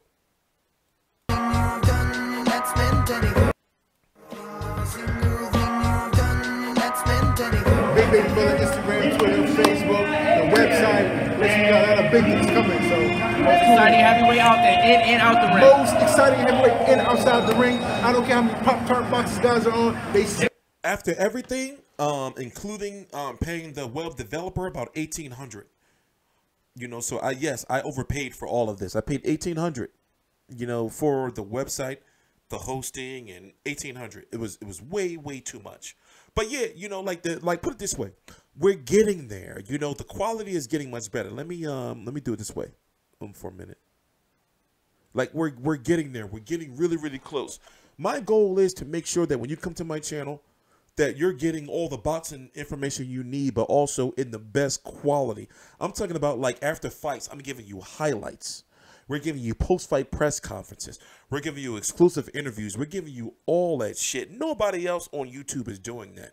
And if they want to start doing it, then by the time they start doing it, we're already going to be levels ahead of them. You see what I'm saying? All those days of reporting on shit and just doing videos and showing different images on screen and shit, all that shit is over. That shit is dead. We're here to change the game. You know, so let's get back to this. Watch this and I'll be right back. And low, but they ain't messing with Big Baby. Let you know. Yeah, we're gonna get a couple questions. Yeah, let's go. So what's going on? Now where does this Maurice Walk get you? Fight get you? It was supposed. What I heard from the promoter is WBA, WBO, IBF. It's gonna move up in all the rankings, and it's supposed to put him in a title eliminator for the IBF. So to fight him, fight one more guy, and then I get AJ if he still has the belt. Okay, that's the plan that I was told. Takama, of course, fought, got robbed of finishing the fight. So I don't know who's next, but after I knock him out, I want AJ next. So is this Eddie Hearn's plan? That's Eddie Hearn's idea that he told me. Okay, so is Eddie Hearn your promoter? Can you confirm? Can you talk about that? Oh yeah, well I'm my own promoter, number one. I'm Big Promotions. I have a co-promotional deal with Salida Promotions, who's my partner, and we did a deal with Eddie Hearn and HBO. So that's what's going on right now, and we'll see. So do you feel as Eddie Hearn is the go-to promoter like right now? I think the reason why I'll play this. Don't trust nobody in boxing. Managers, promoters, TV. Don't trust nobody in boxing. But if you get a positive energy from a person that I can work with, I'll deal with that. Eddie Hearn is fun. I actually like being around the guy. He's different. He thinks outside the box. Right? He crack jokes. You know, I like Eddie Hearn. So I cannot say like at this point. I wanna follow. I wanna listen. I wanna learn. I wanna see exactly what he has in store. At the same time, I'm gonna do my P's and Q's. I'm gonna do my research. I'm gonna do my homework. I'm gonna study my manuals. I'm gonna go through what I gotta go through. Read the fine print on everything.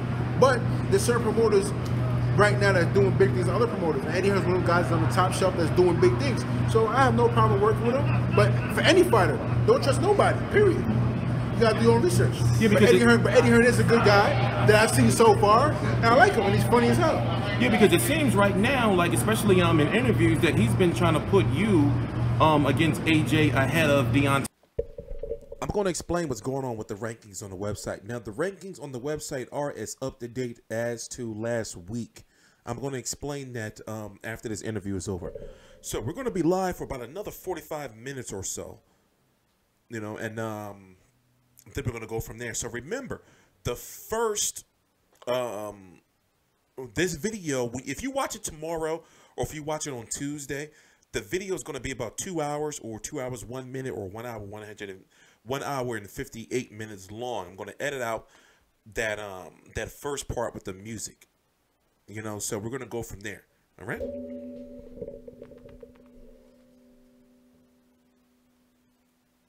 Wilder. Yeah. You know, so I mean, a lot of people are feeling that you may get the Anthony Joshua fight for Deontay Wilder, especially if you become the mandatory. So this Maurice Rock fight is supposed to get you. Well, IBF is known to be very strict. Yeah. So if they say you're going to get a mandatory, then you're going to get a mandatory. Well, that wasn't for the IBF. I was trying to promote it from Eddie Hearn to Takamas to be that mandatory shot for AJ, but Takamas out the way. So we don't know exactly where we're going to go after this fight. But the main thing is I know that I'm in the top 3 in the WBO, top 5 in the WBA. 7 or 6 in the IBF, and I think 7 in the WBC or something like that. You know, so after this fight, I think I'll definitely know where I'm at. You know, nobody really want to walk. I know for a fact Watt would have definitely beat Dylan White for sure. Because Dylan White, he be slapboxing when he get in there. You watch, he slaps, throws for the sky, he misses punches, he's spinning around. His conditioning ain't that great. You know what I mean? So I can stop Dylan White on my worst day. And Derek Chisora just lost today. And he signed with Eddie Hearn to put him back on the mat. So why Derek Chisora and Dylan White couldn't happen? It was too much of a dangerous fight for Dylan White. So we're gonna knock Chisora off now. I mean, listen, man, it's politics. And like I said before, you gotta learn the game, you gotta learn the sport, you gotta learn people in the sport. And that's why another reason why I didn't want to see Little B-Hop and Titus fight. These are 2 kids I grew up around. And that fight didn't have to happen. Now we got 2 young Brooklyn prospects. One knocked the other one now, taking a step back now. You know, bumping his career. You know what I mean? They didn't have to happen yet. You know, for 8-round of fight for some chump change money. You know what I mean? So like I said, man, this is boxing, but you gotta be smart. Sometimes you can't make some of these promoters put batteries in your back. You gotta do for you. Okay, one more question. What's your assessment? One more question. What's your assessment of Anthony Joshua as a fighter? Now, it seems that a lot of people are on the fence because they say, okay, well, he did get Klitschko, and it was one of the greatest heavyweight fights of all time, but yet it was an older Klitschko who was coming off of the layoff. Okay, check this out. Look at all the old fights. From Larry Holmes, Mike Tyson, Riddick Bowe, Holyfield, Lenz Lewis. Those guys go to the body. You know what I mean? That was a headhunter shot, headhunter fight. And the only reason why Vladimir, to me, lost that fight was because his brother told him take his foot off the gas a little bit, and he let AJ shoot for 3 rounds. 3 rounds. AJ quit. He was done. He was out. He was breathing, gasping for air. So how? I've never seen Vladimir take the foot off the gas like that. AJ got a lucky break. Excelled him to the next level. It is what it is. It happened. But me, the minute he... Hey, I want you guys to see something real quick. Let's go here. My bad. I shouldn't be showing this, but we'll do it this way. Hold up. Wait, let me do it this way.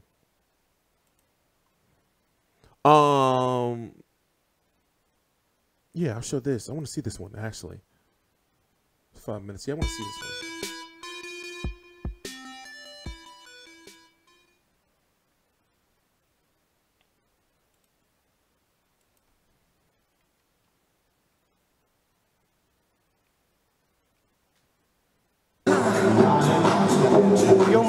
This was last night. Here with Gary Cully. Gary, another strong performance. I'll get you in the fight certainly anyway. How do you feel about it? Good opponent. He only came in last minute. He was only announced yesterday. My original opponent pulled out on Tuesday. He was a good journeyman. He was only stopped 3 times or something. So he was the last person we get. It was either him or no fight, and it was up at 145. Yeah. I weighed in 136 yesterday, so I'm only a natural lightweight, making it easy. This guy's last fight was Conor Benn. Right? Welterweight, so I knew it was going to be a tough test. He has a winning record 4 months, so he was coming to win. But look, once I get in there and let me shots off, I just not worry about him, worry about my own performance. And once I do what I can do, then I don't need to worry about anybody. You were probably a few overhand rights there as well. Yeah, just I'd like to get into a bit of a tear-up now and again. Sure. I have to be reminded to go back to, I have the attributes here, so I'm a 6'2" lightweight and I can punch. But sometimes I let the puncher power get the best of me and I want to go for a war here. And the crowd is here as well, all my friends and family, I hear them shouting, so I want to go in for a war, but I should just stick to my boxing. I was raging then in the 4 rounds. I was kind of disappointed I didn't get the knockout, but look, I'm glad to get the 4 rounds out now, we can move on to 6s. Yeah, and start pushing for titles in 2018 as well. I don't think after these 3 wins now, I was trying to keep quiet, but now I don't think anyone in Ireland. Obviously Steve, I'm ranked number 2 on BoxRec. I mean Stephen Loma and Stephen obviously is looking for better fights. So I rank myself the best in Ireland lightweight anyway. It's obviously hard to get from every style of fight made, but I feel like I should be 4 rounds comfortable? You're happy now to move up to 6 then? Or? Yeah, I wanted to move up to 6 before this one, but obviously when knocking 2 lads out in the first 2 fights, I had to get the 4 rounds in like that and feel what it was like to be tired in there. But when you're with sparring, you're always going to be tired in the ring anyway, so I want to get the experience before I moved up to 6. Sure. And then hopefully bang 2 6s out, and then once I fight for an 8 then I'm eligible for a title, so hopefully in 3 or 4 fights time. Is that the last time we've seen you then for this year? Yeah, I think so. Unless something comes up. If something comes up, I'm always ready to fight and I'm always going to take it. But I've had three fights in 3 months. I only turned over in the summer, so I think I need a break now. We've lived in tough camps, so give me body a rest. Thanks very much. Cheers, guys. I think you'd be allowed 70 in the jail, so it was a great win for Davey. Great to stop this line, and also delighted with the performance. Hang on until this finished.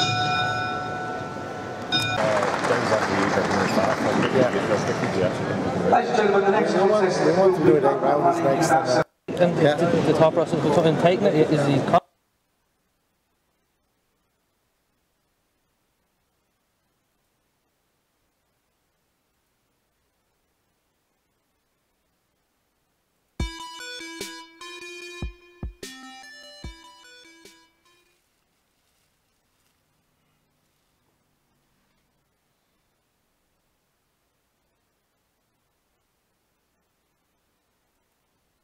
His waist out.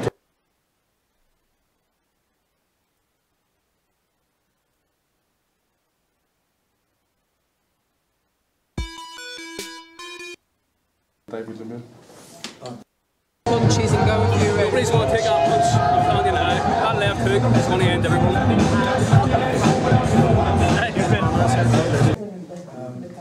It's an excellent show. I mean, the fans are just unbelievable. They're knowledgeable and they love their boxing, and from that they've done everybody proud. What fight did you most enjoy tonight, Frank? That's a difficult one. That was a difficult one. You know, obviously the Cole's fight was a much tougher fight than other fights him had, but he picked the opponent. And I think for somebody who's been out of the ring for nearly a year, 10 months. But having said that, he's got all the ring rust out of his system now, and hopefully we can rest up over Christmas and we can start getting him moving early in the new year. Garcia came back into the fight a little bit, hearts in your mouth, a little bit of time for yourself? No, I didn't have any heart in my mouth. I thought he was always in control of the fight. He's just a tough, what he was. You know, when they say Mexican, you always prefix it by saying tough, and that's exactly what he was, a tough Mexican. He didn't fight and didn't come to roll over him. He's management team, every fighter they put's a quality fighter. It's, you know, they're good fighters. They obviously fancy the job, and Canelo did come over here for just have a look around in Belfast. I mean, they got behind their man and they inspired him. I thought Cole was, Cole done really well. The jab was good, and as I say, getting that rust out of his system is what it's all about. Did you get a chance to have a chat with Canelo personally? Spend any time with him? Yeah. What was he like? What's he like? Yeah. He's lovely. I've met him a few times. He is what he is. I mean, I'm fighting now, and I'm sure everybody appreciates him. Did you ask him his thoughts on Billy Joe Saunders taking on David Lemieux? I did. What did he? Would you mind telling us what he said? He fancies Bill, as we do. Was Garcia a harder opponent than you thought he was going to be coming into this fight? I didn't pick him. I picked an easier opponent. You know, he's been out of the ring for a while. Cole picked him. Cole said he wanted a tough fight and he wanted to get the rounds under his belt, and he got what he wished. You know, he came to fight. I mean, everyone comes to fight, but the guy, Cole was always going to be too good for him, but he knew he was always going to be there. And for a guy who's, it's not just the 10 months out of the ring, it's also the things that have gone on behind the scenes. So there's been a lot of mental strain there, a lot of problems. And I think, under those circumstances, I think he's done brilliantly tonight. If you're the one sort of picking the opponent for March, April, who you I haven't even thought about that yet. It depends where we are and what we can get. There's no rush to do it. And that's something that we'll sort out, and hopefully if we come back here again in March or April, we'll make sure it's a nice beefy show that we put on with a well-targeted fight. I'm happy with the show overall. It's been the first in the What did I think of the show? No, yeah, it's in your first interview with 5, 6 years. I thought it was a really good show. I mean, I thought the fights were great. I mean, you know, I felt desperately sorry for Jamie. You know, he fought a guy. You know, we got him his world title fight in his hometown, but unfortunately, the guy he fought is a top operator, and you know, just unfortunately didn't work out for him. Fought Paddy Barnes, done extremely well. It's his 5th fight, and he's fighting again for a title. It's very unusual to see somebody in that weight division. Y'all see that mic, that FV360 microphone? Shout out to Mikey for that. Y'all see that? That's a big deal right there. But all right, I'll be back. I gotta go finish prepping my food. You know, having title fights so quickly in their careers, but that's what he wants, and he's determined to fight for a world title next year. So we're going to, you know, he needs a bit more experience, but I'm sure if he gets it, you know, we certainly make sure that happens for him. Frank, Zolani Tete looked fantastic today, breaking records along the way in a fight against Konya that probably looked a little bit tougher on paper than what he made it. Who's this? Zolani Tete. Potential clash with Burnett in the future? Well, I mean, that's why we brought him here. I mean, you know, we said that from the beginning. You know, Ryan Burnett's he's a good quality fighter. He's unified 2 belts. He's holding 2 belts. Zolani's holding a belt. He wants to fight. Why wouldn't those 2 guys get it on? You know, it's a great fight, and you know, for Belfast, it's a fantastic fight, and we'd love to put it on. Will there be sort of wheels in motion to make a move for that fight? And find out. I don't know what his contractual position is regarding promotional rights, but I'll speak to him, and if we can make it, we'll do our best to make it. It's a great fight to put on. An ideal kind of fight, maybe have like a Frampton Windsor Park show next year, have a double header. Yeah, yeah. But I think we want to wait that long. We can get that on anyway. And if Ryan wins, then Ryan can be on the same card as Carl. I think atmosphere-wise tonight as well, it kind of helps lure kind of top-level opponents to Belfast a bit for that big show next year. You know, I don't see, there's never been a problem, is there? If you've got you know, somebody who is world class, a boxer that's world class as Carl is, and you can make the right fights for him, and we're lucky enough to get involved with him now. You can put the big shows in. We've done it in the past, so you know, we've been coming here for 100 years now. So you know, we put on some really good shows and great response over the years. But you know, I see this as sort of a new era, in 2018 can only get better and better.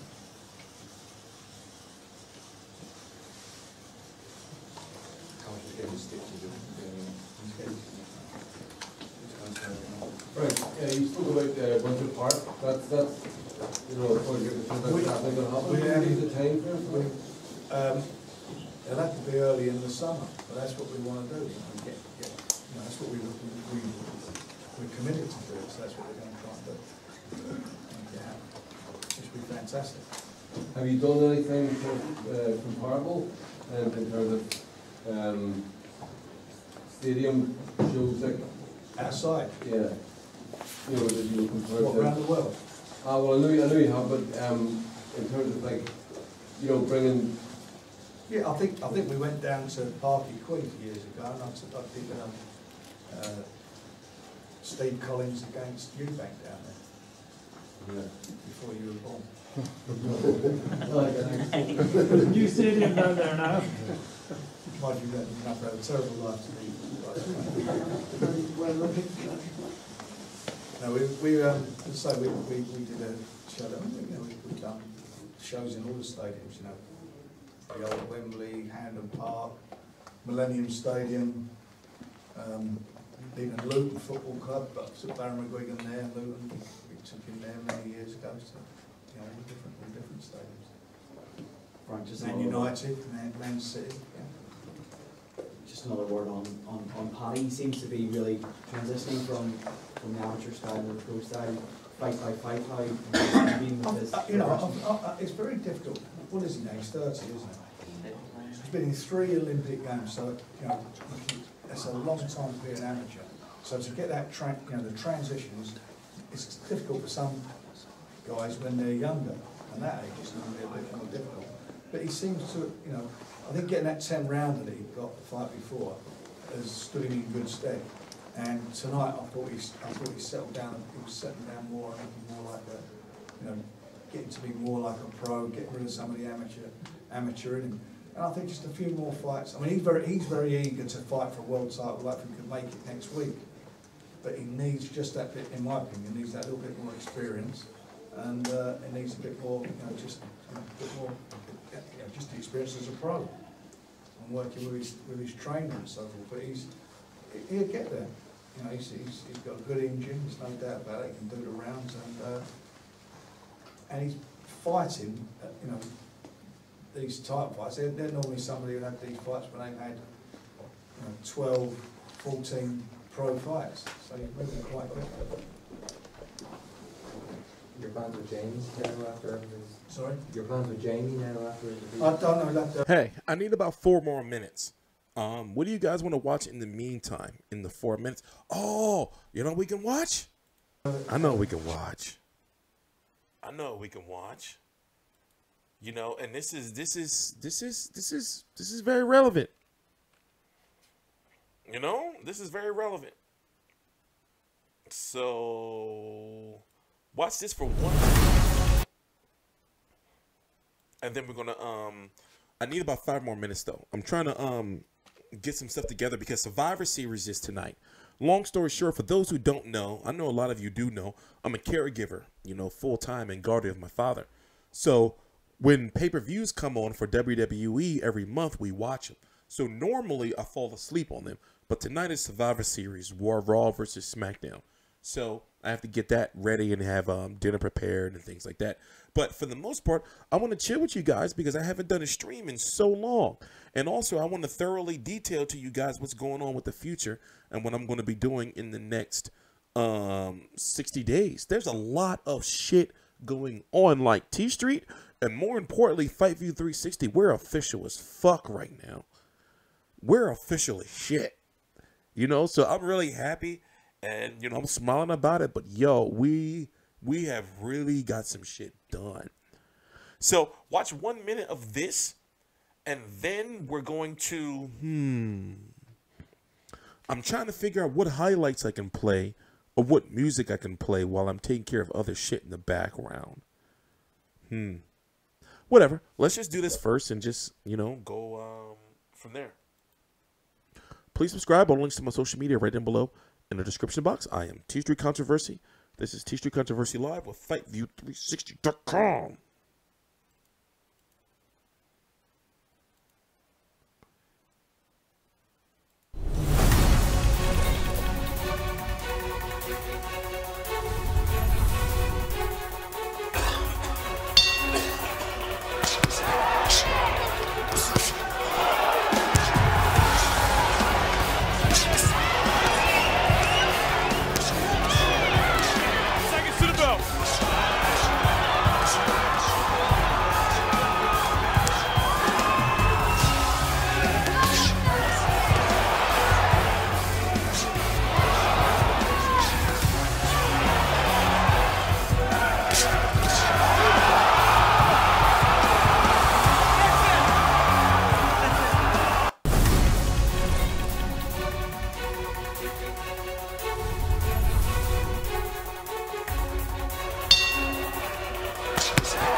Billy Joe Saunders, 25-0 with 12 KOs. The WBO 160-pound champion. People pissed at him. They're like, yo, he ain't been fighting nobody. He holding the belt hostage. But it hasn't been his fault. Now, this is a fight he had to take. He had no choice, and he needs this fight for legacy. You may say, oh, David Lemieux got stopped by Golovkin, and he's just a pressure fighter, and you know he really don't have too much skills, but you don't want to be in front of that shit. December the 16th in Canada. Let me read this a little bit. This is from, who's this from? Frank Warren PR. Christmas will come early for boxing fans this year as WBO middleweight champion Billy Joe Saunders, 25-0, 12 KOs, will put his belt on the line Saturday, December the 16th, against former IBF middleweight champion David Lemieux, 38-3 with 33 KOs, at the soon-to-be-announced venue in Montreal, Canada. The fight will be televised live on HBO World Championship Boxing beginning at 9:40 p.m. Eastern Standard Time, Pacific Time, or Eastern Standard Time, all right? Saunders, 28, from the UK, is undefeated and come off with back-to-back defenses of the WBO he won against Irish Andy Lee in late of 2015. This fight will be, what, 2 years ago, right?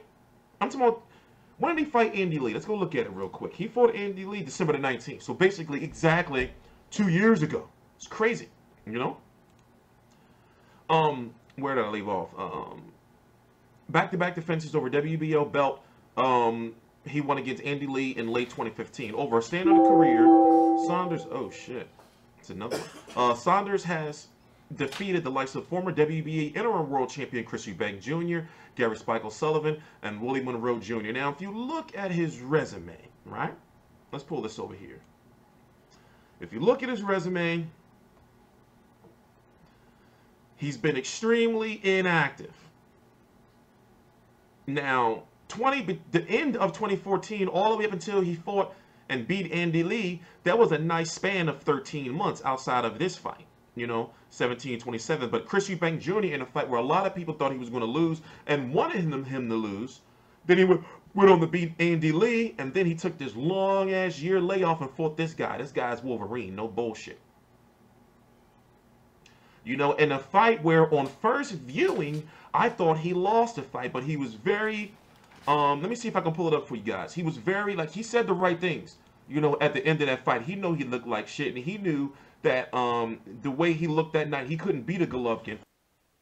You know, David, like, if they were on over here in the States, mainly guys like Tyson Fury, mainly guys like Billy Joe Saunders, the way they're outspoken and what we call here in the States mic skills, you know, they would be stars over here. No bullshit. It's just that with the cultures, you know, like, they're looked at as being, you know, wankers and cunts and everything. You know, it's just where guys like Anthony Joshua is the nice guy over there. But Anthony Joshua would have some appeal over here. But I don't know if that nice guy image would hold up over here. Just the way things are. Look at guys like Adrian Broner, Floyd Mayweather, even the Charlo brothers as recently. Like, being trash talkers get you further ahead here in the States compared to over in the UK, not so much, you know? So I'm just hoping... that Billy Joe understands like what he has to do to be in this fight. You don't want to be getting hit by David Lemieux, man. That's for real. But another thing is David Lemieux has had some issues at 160. He's been making the weight, but I'm talking about how healthy it is for him, and he hasn't been in there where somebody was testing him mentally enough, you know, since Golovkin, as well as physically, because that can make you tired later on in the fights too. You know, so it really is going to depend on if it makes it to the second half of the fight. It's really going to depend on, you know, both of these fighters' conditioning, you know? Because David Lemieux, if he has you in the corner or if he has you on the ropes, he's not going to stop punching you, you know? It's all about can Billy Joe and that gypsy chin show up. But anyway, I'm TstreeT Controversy. This is TstreeT Controversy Live. I cover every single major fight live. Please subscribe. All the links to my social media are right down below in the description box. Also, we need help up in Canada, you know? I am looking for people up in the Canada area, especially in Montreal and Quebec, you know. That's it, you know. I need people in Canada, period. All right? You know, we need people, you know, that all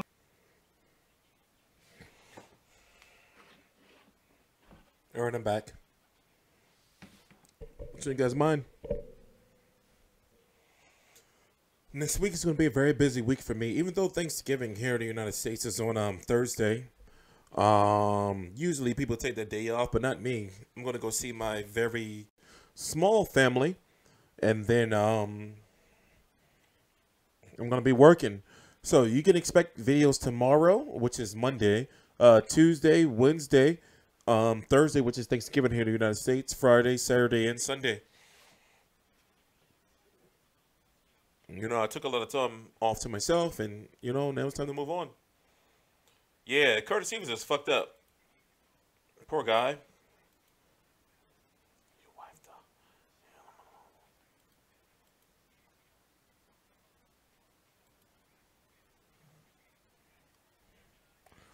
Who had Chris Eubank Jr. winning that night? I didn't. You're scum if you did. So, like I said, we're going to be here for 24 minutes. We're going to be here for 24 minutes. You know, so get everything you got to get off your chest now, because I'm ending this stream. All right? My bad. I'm playing music in the background. I'm a real big Billy Joe Saunders fan. But the thing is, when you're media, you're not supposed to be fans of boxers. But still, I'm not going to lie. Like, Billy Joe Saunders is the man. You know, but I understand. You can't be fan. Yeah, I understand. You know. But he's still a man. So what?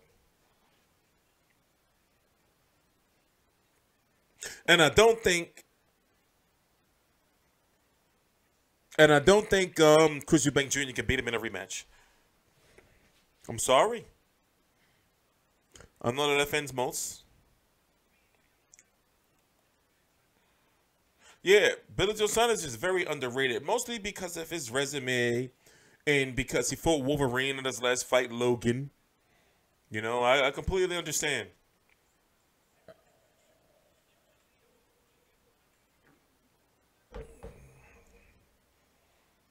Yeah, answer your question, Richard.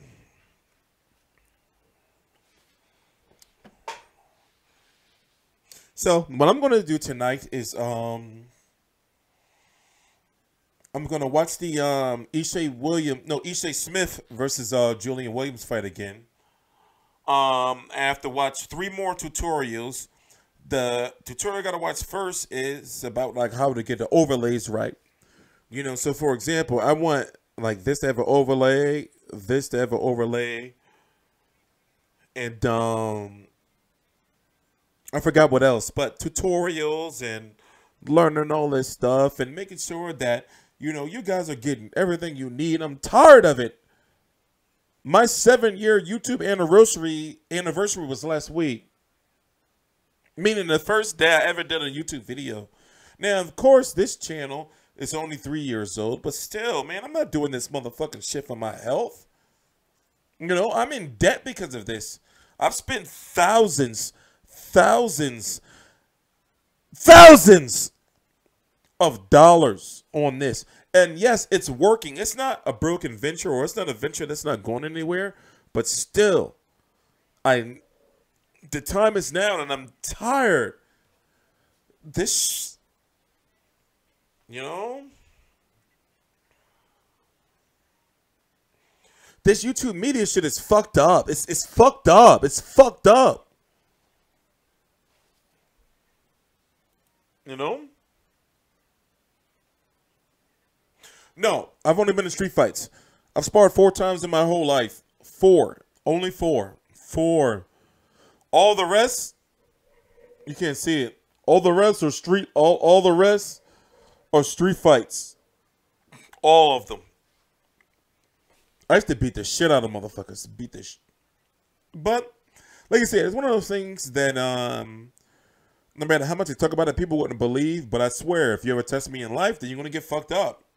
But however, you know, I'm a very humble human being. And more importantly, I'm a business owner. You know, and I have music on. So if my English is broken, it's because of this. I can't hear nothing. I'm listening to... You don't see it? I can't see it.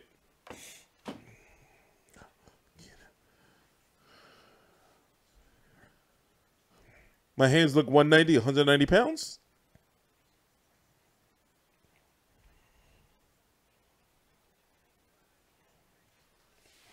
But we can chill for a little while.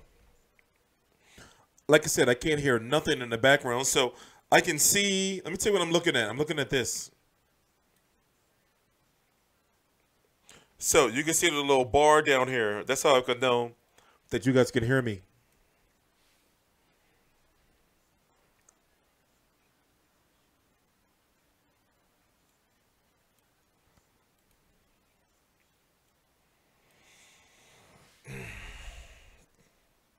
Yeah, you can get these paws. You can get these spuds. Oh, you talking about my wrists? Yeah, they look all small and everything. Yeah, I feel you. I feel you. Things are fucked up. I feel you.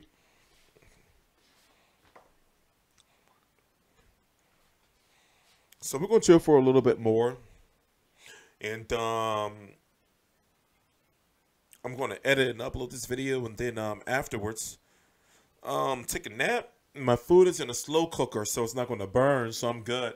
So if I was to go to sleep like maybe 4, 5 o'clock, I would probably wake up maybe 10, 11, dinner time. Bam.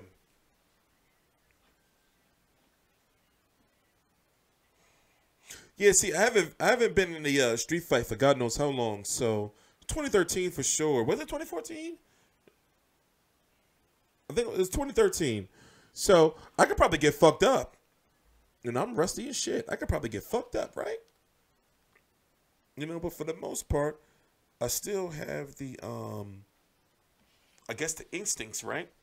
You know, so people think because of the way I talk, you know, and this has come from 4 years of speech therapy or speech class, whatever you want to call it.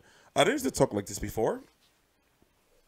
But on some real shit, push come to shove, if it came down to that point, then if I have to defend myself, I will. But for the most part, you know, like, no homo, I'm a teddy bear. Like, I be on some, like, cool, calm ass shit. I be cool. It's snowing where? Oh, it's not snowing where I'm at. Hey, T, you going to promote having someone with those hoodies? Yes, we're working on the merchandise right now. You know, the merchandise is in the works. Now, these hoodies you see me on, what you see me with, are prototypes. But in the next 2 weeks, 3 weeks at most, you're going to see me with new shit on. You know, so I'm working on it, but it's going to be done before the end of the year. That's one of the guidelines that I'm on. Not guidelines, deadlines. You know, because I'm going to have merchandise launched before the end of this year. The podcast is going to be launched for the end of this year.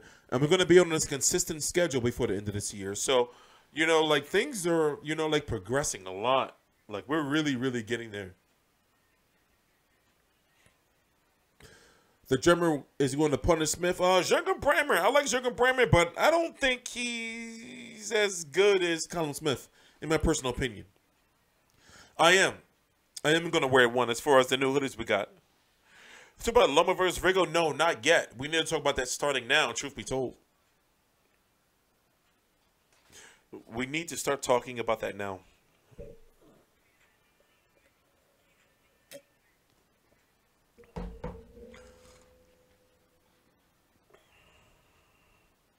So, we can start whatever you guys want to start. I am going to the final press conference. There hasn't been a press conference yet. The next press conference, or the only press conference, is going to be the final press conference. And, of course, they'll probably have a post-fight press conference, depending on who loses. If Lomachenko loses, I don't think they'll have a post-fight press conference. But still, this is a very big fight. And a lot of people are wondering why they haven't had a press conference yet. There's going to be a fight week press conference. So when it comes to a fight, for a big fight, a fight of this magnitude, normally they would have a media workout, which usually takes place on that Wednesday, the Wednesday of the fight. That Thursday, they would have a press conference. That Friday would be the weigh-in, of course. And then after the fight would be the post-fight press conference. I decided that I'm not going to go to the fight because, truth be told, I want to spend at home for this fight. And when I went to, I don't want to take it down, but when I went to Crawford versus Diaz in Madison Square Garden. And this fight is taking place in Madison Square Garden. The media credential I had didn't allow me access to the floor, or more importantly, to the fighter. So what the fuck am I going for? You know? So I said, man, I'm not going to take that risk. So even though I could have applied for a better credential to get me on the floor, I didn't want to take that risk. So I said, man, I could do more numbers and do crazy numbers, you know, like covering that shit from home. Like right here doing one of these videos where in this box right here, I'll be able to show the highlights and shit, and we can talk about this shit in thorough detail. So to explain to you what's been going on, some cowboy from Top Rank ESPN decided to hit me with a copyright strike. Now, understand, what I'm doing is not illegal. There is a bit of a loophole, but however, to not go into any more detail, do jump the gun. So the only thing I'm afraid of is that on the night of Lomachenko versus Rigondeaux, my channel may be shut down because of this cowboy. But if this cowboy decides to shut my channel down, then guess what? I've already hired leaker representation, then we're going to sue. And even though the channel may be shut down for no more than 3 weeks, that means we're suing. So therefore, if we're suing, it's better for the channel. But whatever the case may be, I don't want to get into the legal mumbo jumbo with you guys, but I decided I'm not going to go to the fight because I'm going to sit here and watch the fight on my motherfucking 52-inch 4K television, and I got another one coming, and cover the fight from here, and I could do a killing. So I figure if I go to the press conference and then cover the fight from home, I'm giving you guys everything you need to get. I understand, you know, going to the post-fight press conference is important. I got to turn this music down. But still, I'm like, man, I'm not doing that shit.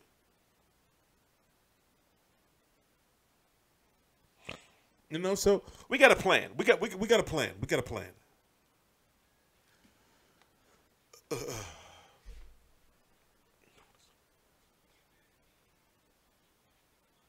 Hold on, let me do some math real quick.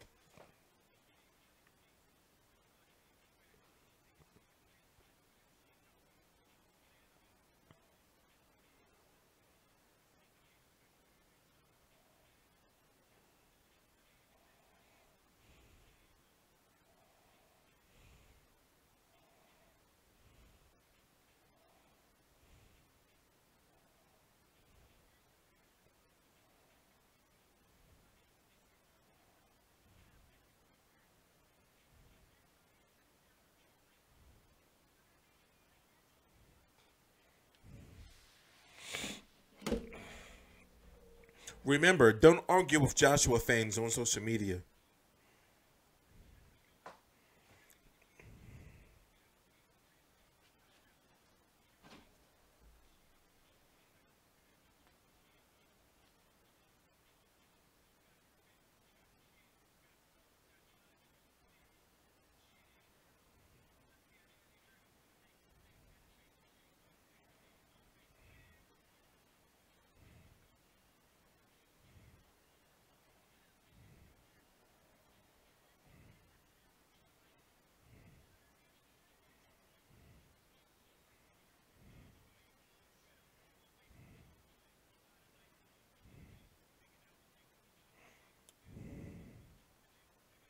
My bad. Looking for something. All right. All right, we're back.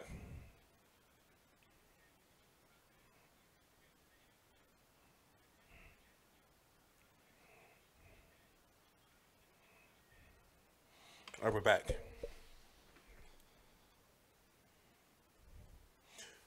Who are you picking in this fight? Which fight? What are you talking about? Which fight is this? The Kovalev fight. We're talking about the Kovalev versus Shabransky. Then I'm picking Kovalev. Beyonce Wilder fans are funny though. Oh, here you go. Why do you call him Beyonce? Huh? Because Shannon Briggs?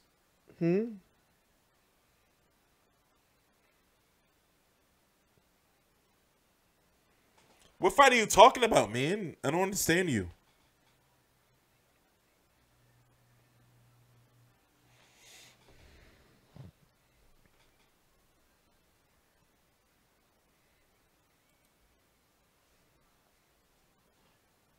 Loma Rigo. I'm picking Lomachenko. Mostly off of size. So if Rigondeaux was so great and as great as he's supposed to be, then the size is not going to mean anything to him. He should just strictly outbox Lomachenko and use the ring and move around. Even if people say it's boring, you know, he needs to be on his bike. Like, if he's so good and has this super high ring IQ, then he's supposed to beat Lomachenko. He's supposed to outbox him and use the whole ring and use the fact that Lomachenko is the bigger person and use his mobility being a smaller person and win the fight. I'm not making any excuses for Rigondeaux. Not at all. Because when you're supposed to be great or you're great, you do great things. And great fighters do great things by moving up in weight and overcoming the odds. He's got to use that ring. He's got to move and outbox Lomachenko on. You know Lomachenko likes to show off and showboat. Period. Period. If he's so good, he's going to outbox Lomachenko if he's so good. If he's so good, that 130 is going to be easy for him. He's going to come into that ring and use that ring and do some old sweet science shit. Period. I'm not making excuses. I'm not. For both of these fighters, if Lomachenko loses, like, oh, you're skilled and you're the bigger fighter and you lost. When it comes to Rigondeaux, Rigondeaux's got a box. He's got a box. If it's boring, he's got a box and he's got to win. Period. No excuses.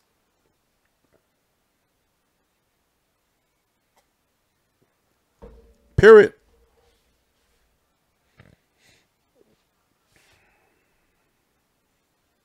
Right? He's supposed to be, you know, the gift of boxing.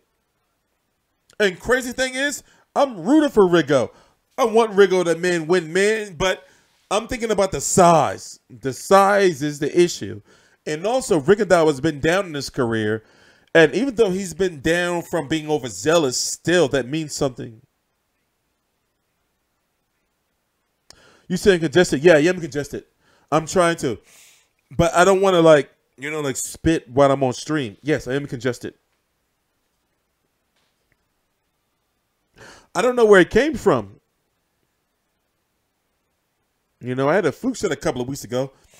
But I don't feel like I'm getting sick. Hold on. I don't want to, like, do it on stream. Let me spit this shit out.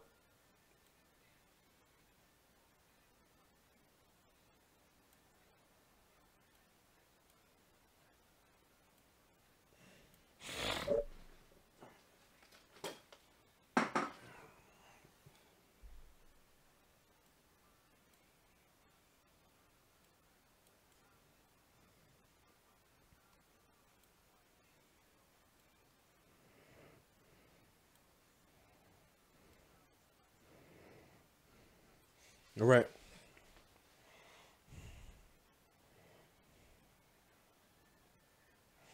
Make a substitute channel for the major event. What? Are you asking me to stream or telling me to stream?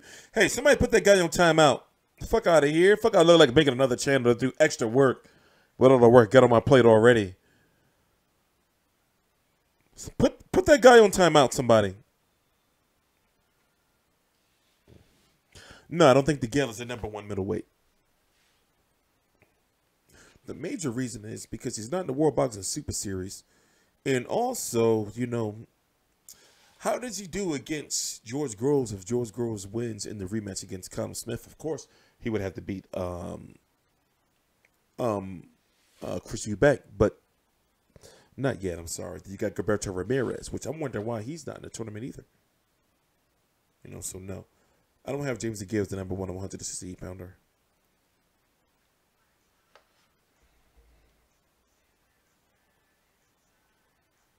My bad. I should have muted the microphone. But yeah, I'm congested. So that's why I'm sounding like nasally.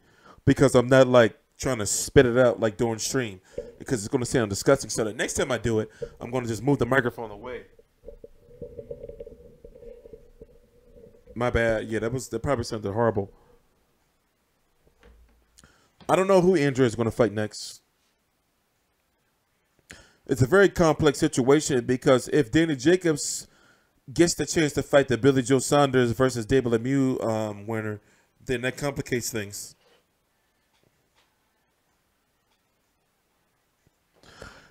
By the way, you may do a live stream watching Loma Rigo.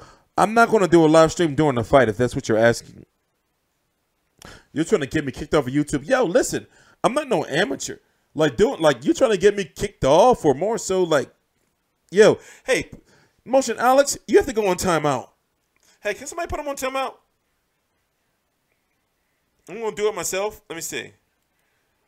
Motion Alex, you got to go on timeout. You got to. It's in God's will. It's in God's will. Put in timeout. You're in timeout. Sorry, bro. How do you rate David Benavidez? I don't rate him yet. Not until he beats Ronald Gavel again. Or if he does.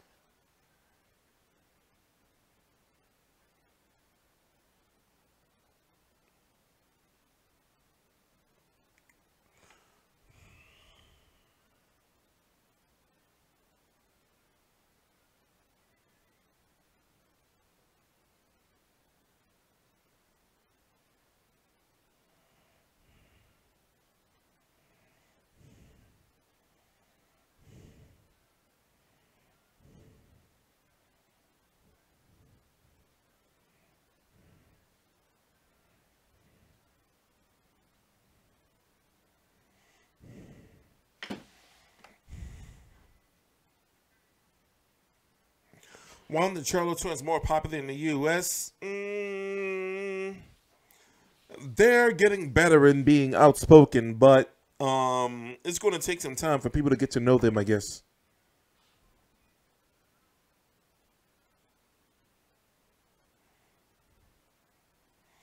Are young and from Texas. That's, I don't agree with that. Because they're from Texas? That's the only reason? We're going to be live for another 10 minutes. Then I'm going to go check on my beef stew. And then tomorrow, we're back at it fresh. So sometime, it's almost 3 p.m. now. Sometime, maybe about midnight or 1, 2, 3 in the morning, I'm going to start uploading stuff from Kovalev, Keith Thurman, a young and upcoming amateur boxing I interviewed a few weeks back, and the Cotto versus Saddam Ali media call.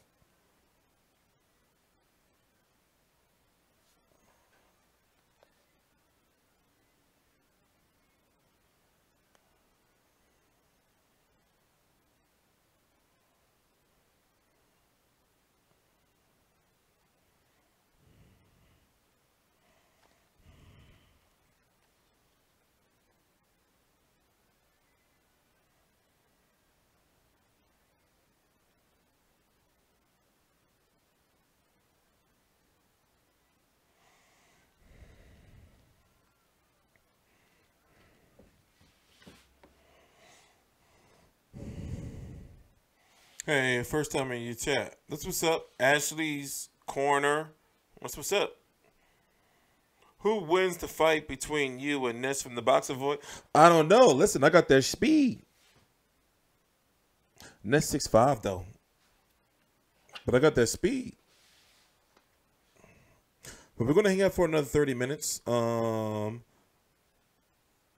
take your questions in the meantime. But we'll hang out for a little bit. We've been live for a long ass time now, TY. We about to go off in like another half an hour, maybe 20 minutes. 20 minutes, half an hour. I'm tired of shit. Normally on Sundays, I'm in the bed by like 7. But tonight I got to watch wrestling with my pop. And normally I fall asleep. So that shit come on like 7, but I'm going to be asleep. So I'm going to put it on. He going to be watching that shit in the background. I'm making beef stew, but I'm going to order some wings or something just in case. Sundays is my, like, sleep day. I be knocked the fuck out.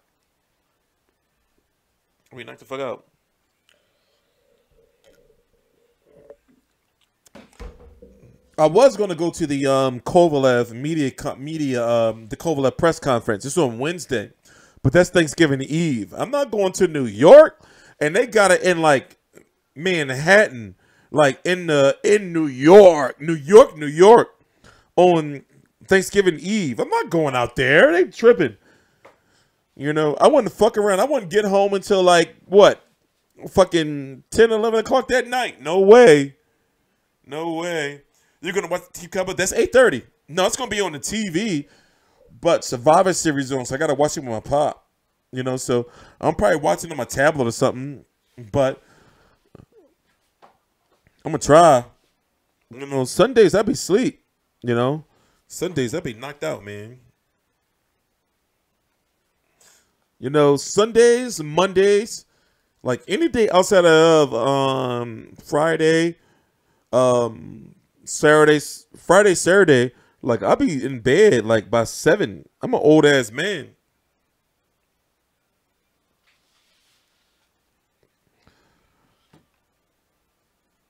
I'll be knocked the fuck out. So I got these beef chuck from the Reading Terminal. It's a farmer's market here in Philadelphia. You know, I got that shit up in a crock pot. Gotta mix some rice, then I'm good. I'm good. Do you see GGG or Canelo fighting Jamal? Not unless they're forced to. What about Motion Alex? I don't know. I get a lot of freaks in this motherfucking chat. It'd be a lot of, I don't know what I be doing, but I attract a lot of freak. Motherfuckers be freaks.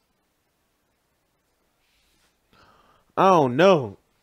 Motherfuckers be fucking sadomasochists. Masochists? I don't know what be going on.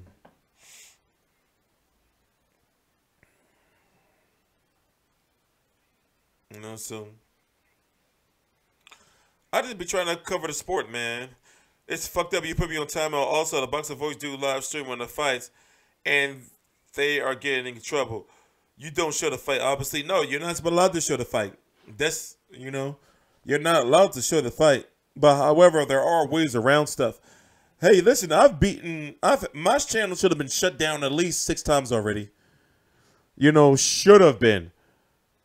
You know, or matter of fact, not should have, could have been. Should have, it would have been implying that I did something wrong. I don't do nothing wrong. Obviously, I'm still here. You know, and I be showing all kind of shit. You already be having backstage access, TY, so, you know. But yeah, I wouldn't ask anything that press conference if you asked me to. I wouldn't ask nothing. Because, like, they be saying shit I be already knowing. Like, shit like Errol Spence and Sean Porter. Kenny Porter is close with Errol Spence. So from what I know that Sean Porter wouldn't fight Errol Spence unless it had to happen. You see what I'm saying? But yeah, if you want to get the fights, like, listen, I get multiple credentials for PBC fights now. You know, so we're working on getting that same relationship with other promoters, but they be trying to finesse me, and it's like, yo, y'all can, you know, finesse these other media members, but I already know the deal. You can't do that shit to me. You can't do that shit to me. That's what's up, SP. I can't smoke, unfortunately. You know, but I do vape when I get the chance. But I can't smoke.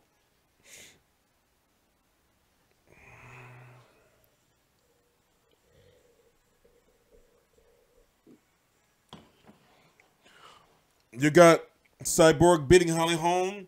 Yes. Yeah, Big Baby look like shit. I would have went to that fight if it wasn't so motherfucking far. Thank God I drive next week. But still, to get to Uniondale, you know, to get to that that venue, that's a 4-hour drive from Philly. Fuck that. Me in the car for fucking, you know, for 4 hours? Fuck that. No way. You know, and it's one of those type of venues you can't fly to. You know, so it's like you got to fly to motherfucking New York and then cut the, fuck that. No, I don't gamble. I never been in the gamble. Playing cards and all that shit? Nah. Yeah, no, I don't smoke. I can't. I got asthma. I got bad asthma. You know, so I'm good with the vaping. We already got UK media.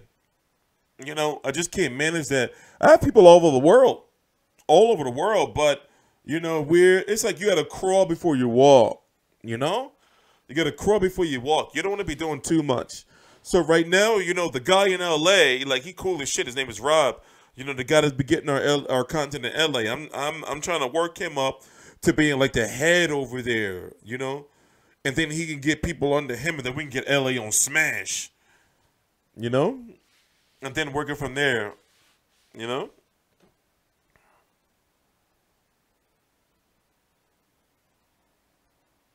Yeah, I'm not sold on Big Baby. I'm not sold on Big Baby Miller.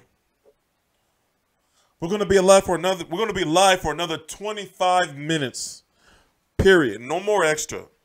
The only reason why I'm going this long is because I haven't been live for like 2 weeks. I've been doing all this shit behind the scenes. You know, so you know, that's the only reason why I'm not this long. It's a terrible prediction to start. Nah, I'm not doing it. Yeah, I already been down that route. You know, so vaping has really been good for me because, for one, it's a much cleaner experience. Also, if my mic is too loud, let me know. I've been working on getting the sound right and everything like that. I'm looking at the levels, and unless it go this loud, it goes into the red, which means it's like extra loud. So it should be cool. But I'm trying to get away from wearing like a headset. And also, I may seem a little bit louder than normal because I'm listening to music while I'm talking to you guys in the background. So I'm listening to Bone Thugs and Harmony in my headphones.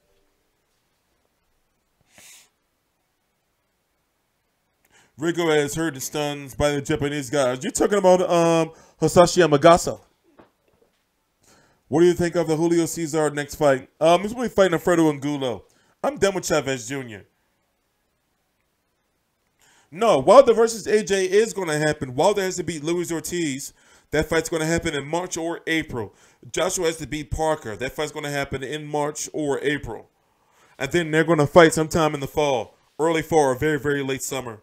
It's been a good live show. Yes, it's a little unorganized, but once we get the podcast, everything is going to be super organized. Once we get the podcast. Try edibles? Nah, I'm good. I think Ustinov has a chance against Wilder. I don't know what Ustinov is. Ustinov was supposed to fight Fresno Quindo for the WBA World, but now you have Alexander Povetkin fighting Christian Hammer for the WBO mandatory. Weird situation. So like I said, what I'm about to do is I set up my whole command center. So I got 1, 2, 3, 4 screens. I got my Xbox S right here, not an Xbox X. You know, I got a gaming PC. So now I got it set up so I can just chill right here, play video games, do videos at the same time while watching boxing. You know, so I got my whole command center. I can just chill, do videos all day now. You know, try cocaine. What? Motherfucker, you try cocaine. Weirdo. I never been into like putting shit up my nose. Like, for example, I'm gonna tell you, when I jump into the pool, I gotta hold my nose. You know? Motherfucker said do some fucking cocaine. Once the podcast start, I'm going for December. But since December is about 2 weeks away, it's looking like it's going to be the very last week of December or the first week of January because I got to get the merchandise launched first. So I've been working on it. I'm working on it all. You know, there's a lot of shit going on behind the scenes. I'm working on it all. Literally, I'm working on it all. I've been working my ass off. Like, seriously. You know, so.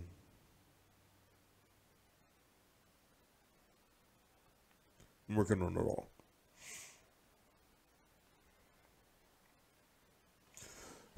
Spencer's fighting Lamont Peterson January the 20th. The date is confirmed. The venue's not confirmed.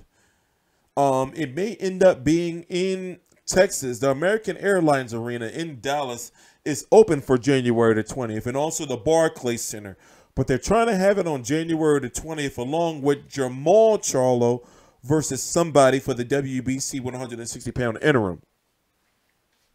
Those are all facts that you're not going to get from any other channel, but here on TstreeT Controversy, TstreeT Controversy Live.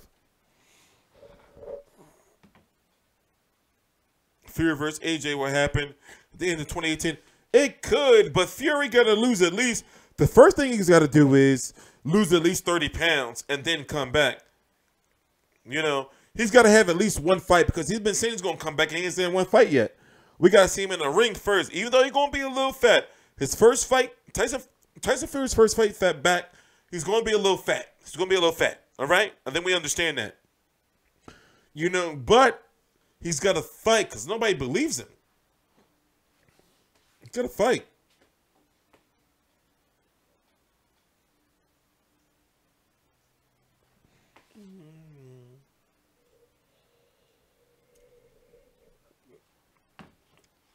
Hold on.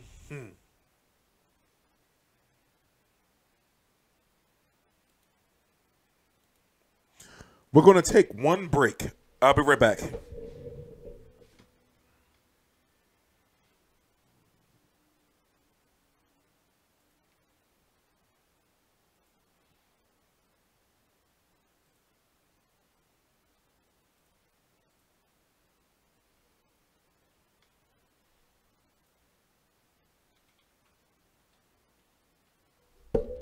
All right, we're going to take one break. I'll be right back. The last break of the show. And we're going to be live for another 20 minutes after this.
Did y'all notice John David Jackson fighters be getting knocked the fuck out and he just don't be caring?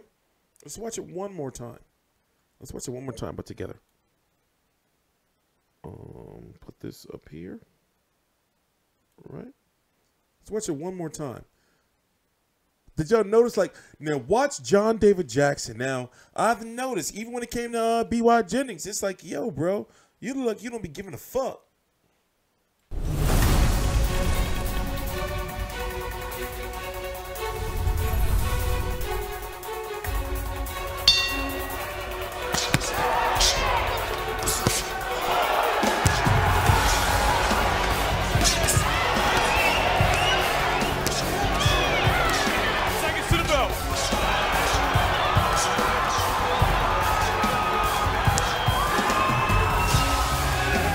Y'all think Billy Joe Saunders can handle that? Dude be like,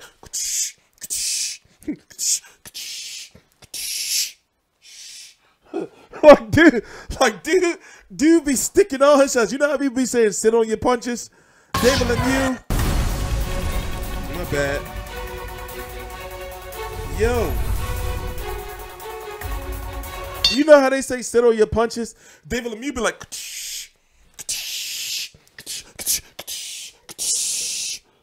like his fucking little whatever that fucking shit is be all over the motherfucking place. That shit be crazy looking, right? That should be crazy. y'all think Billy Joe can handle that? And I'm a Billy Joe. Listen, you know I fucks with Billy Joe heavy. You know.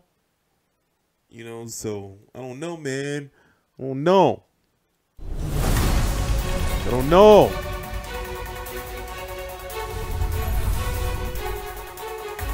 I don't know.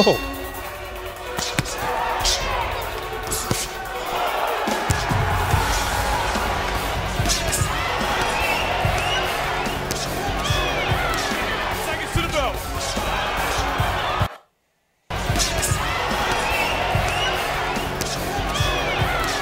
Seconds to the bell.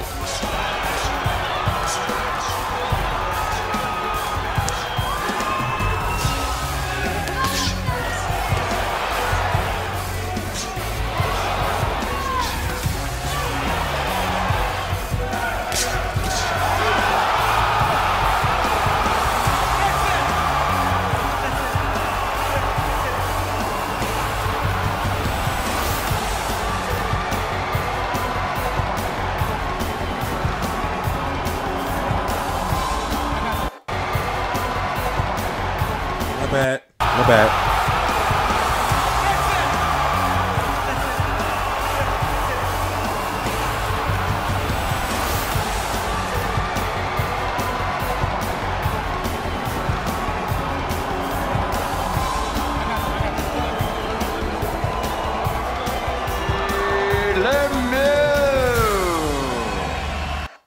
I mean, don't get it twisted. David Lemieux do got some shit with him. You know, like he's good as far as an aggression standpoint. Like if you don't put him in his place in the first round or the second round, like Golovkin did with the jab, then he's gonna beat the shit out you. Come on, let's be honest. Let's be honest. Now, I'm a Billy Joe. I like Billy Joe. I'm not gonna lie. I've been following Billy Joe since like 2010. You know? So even though like when you're a media member, you're not supposed to take sides and shit, you know, but I like Billy Joe, man. You know, but when it comes to David Lemieux, like he will fuck you up, yo. Like dude will beat the shit out of you. You don't want to be there in front. You don't want to be there standing in front of that shit.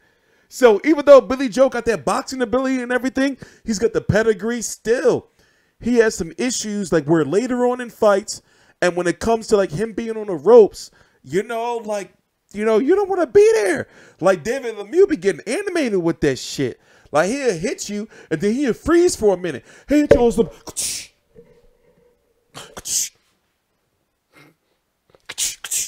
you know, like that shit be crazy looking.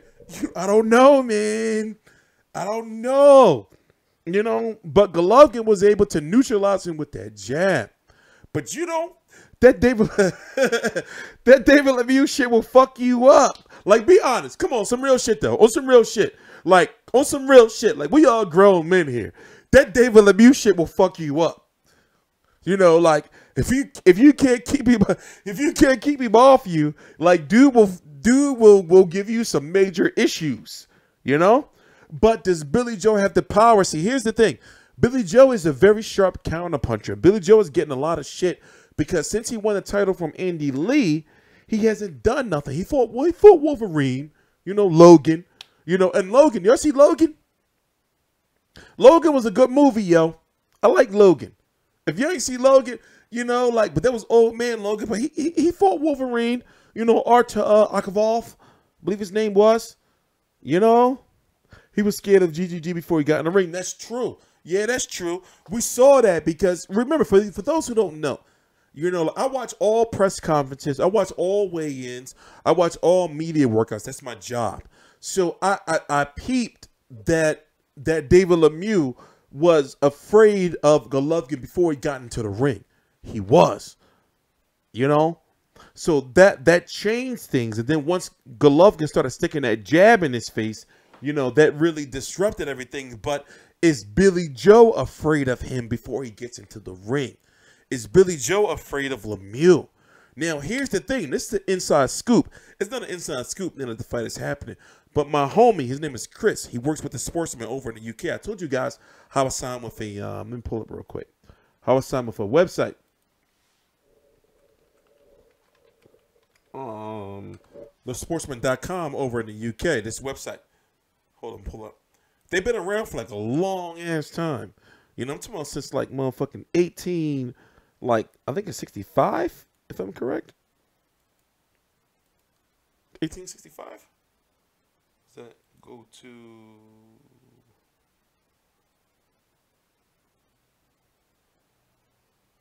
Oh, they changed it. You know, but long story short, he was at the Golovkin versus Canelo press conference. And he got a chance to talk to Billy Joe Saunders. Yeah, since 1865. He got a chance to talk to Billy Joe Saunders. And Billy Joe was talking about how, like, the David Lemieux fight was supposed to happen in September. You know, for the Willie Monroe fight. But that David Lemieux had, like, some small, you know, like, shoulder injury or whatever the case may be. But, I don't know. The point I'm trying to make is, I really think that, I really think that Billy Joe is good. But does he have anything to keep David Lemieux off of him? Period.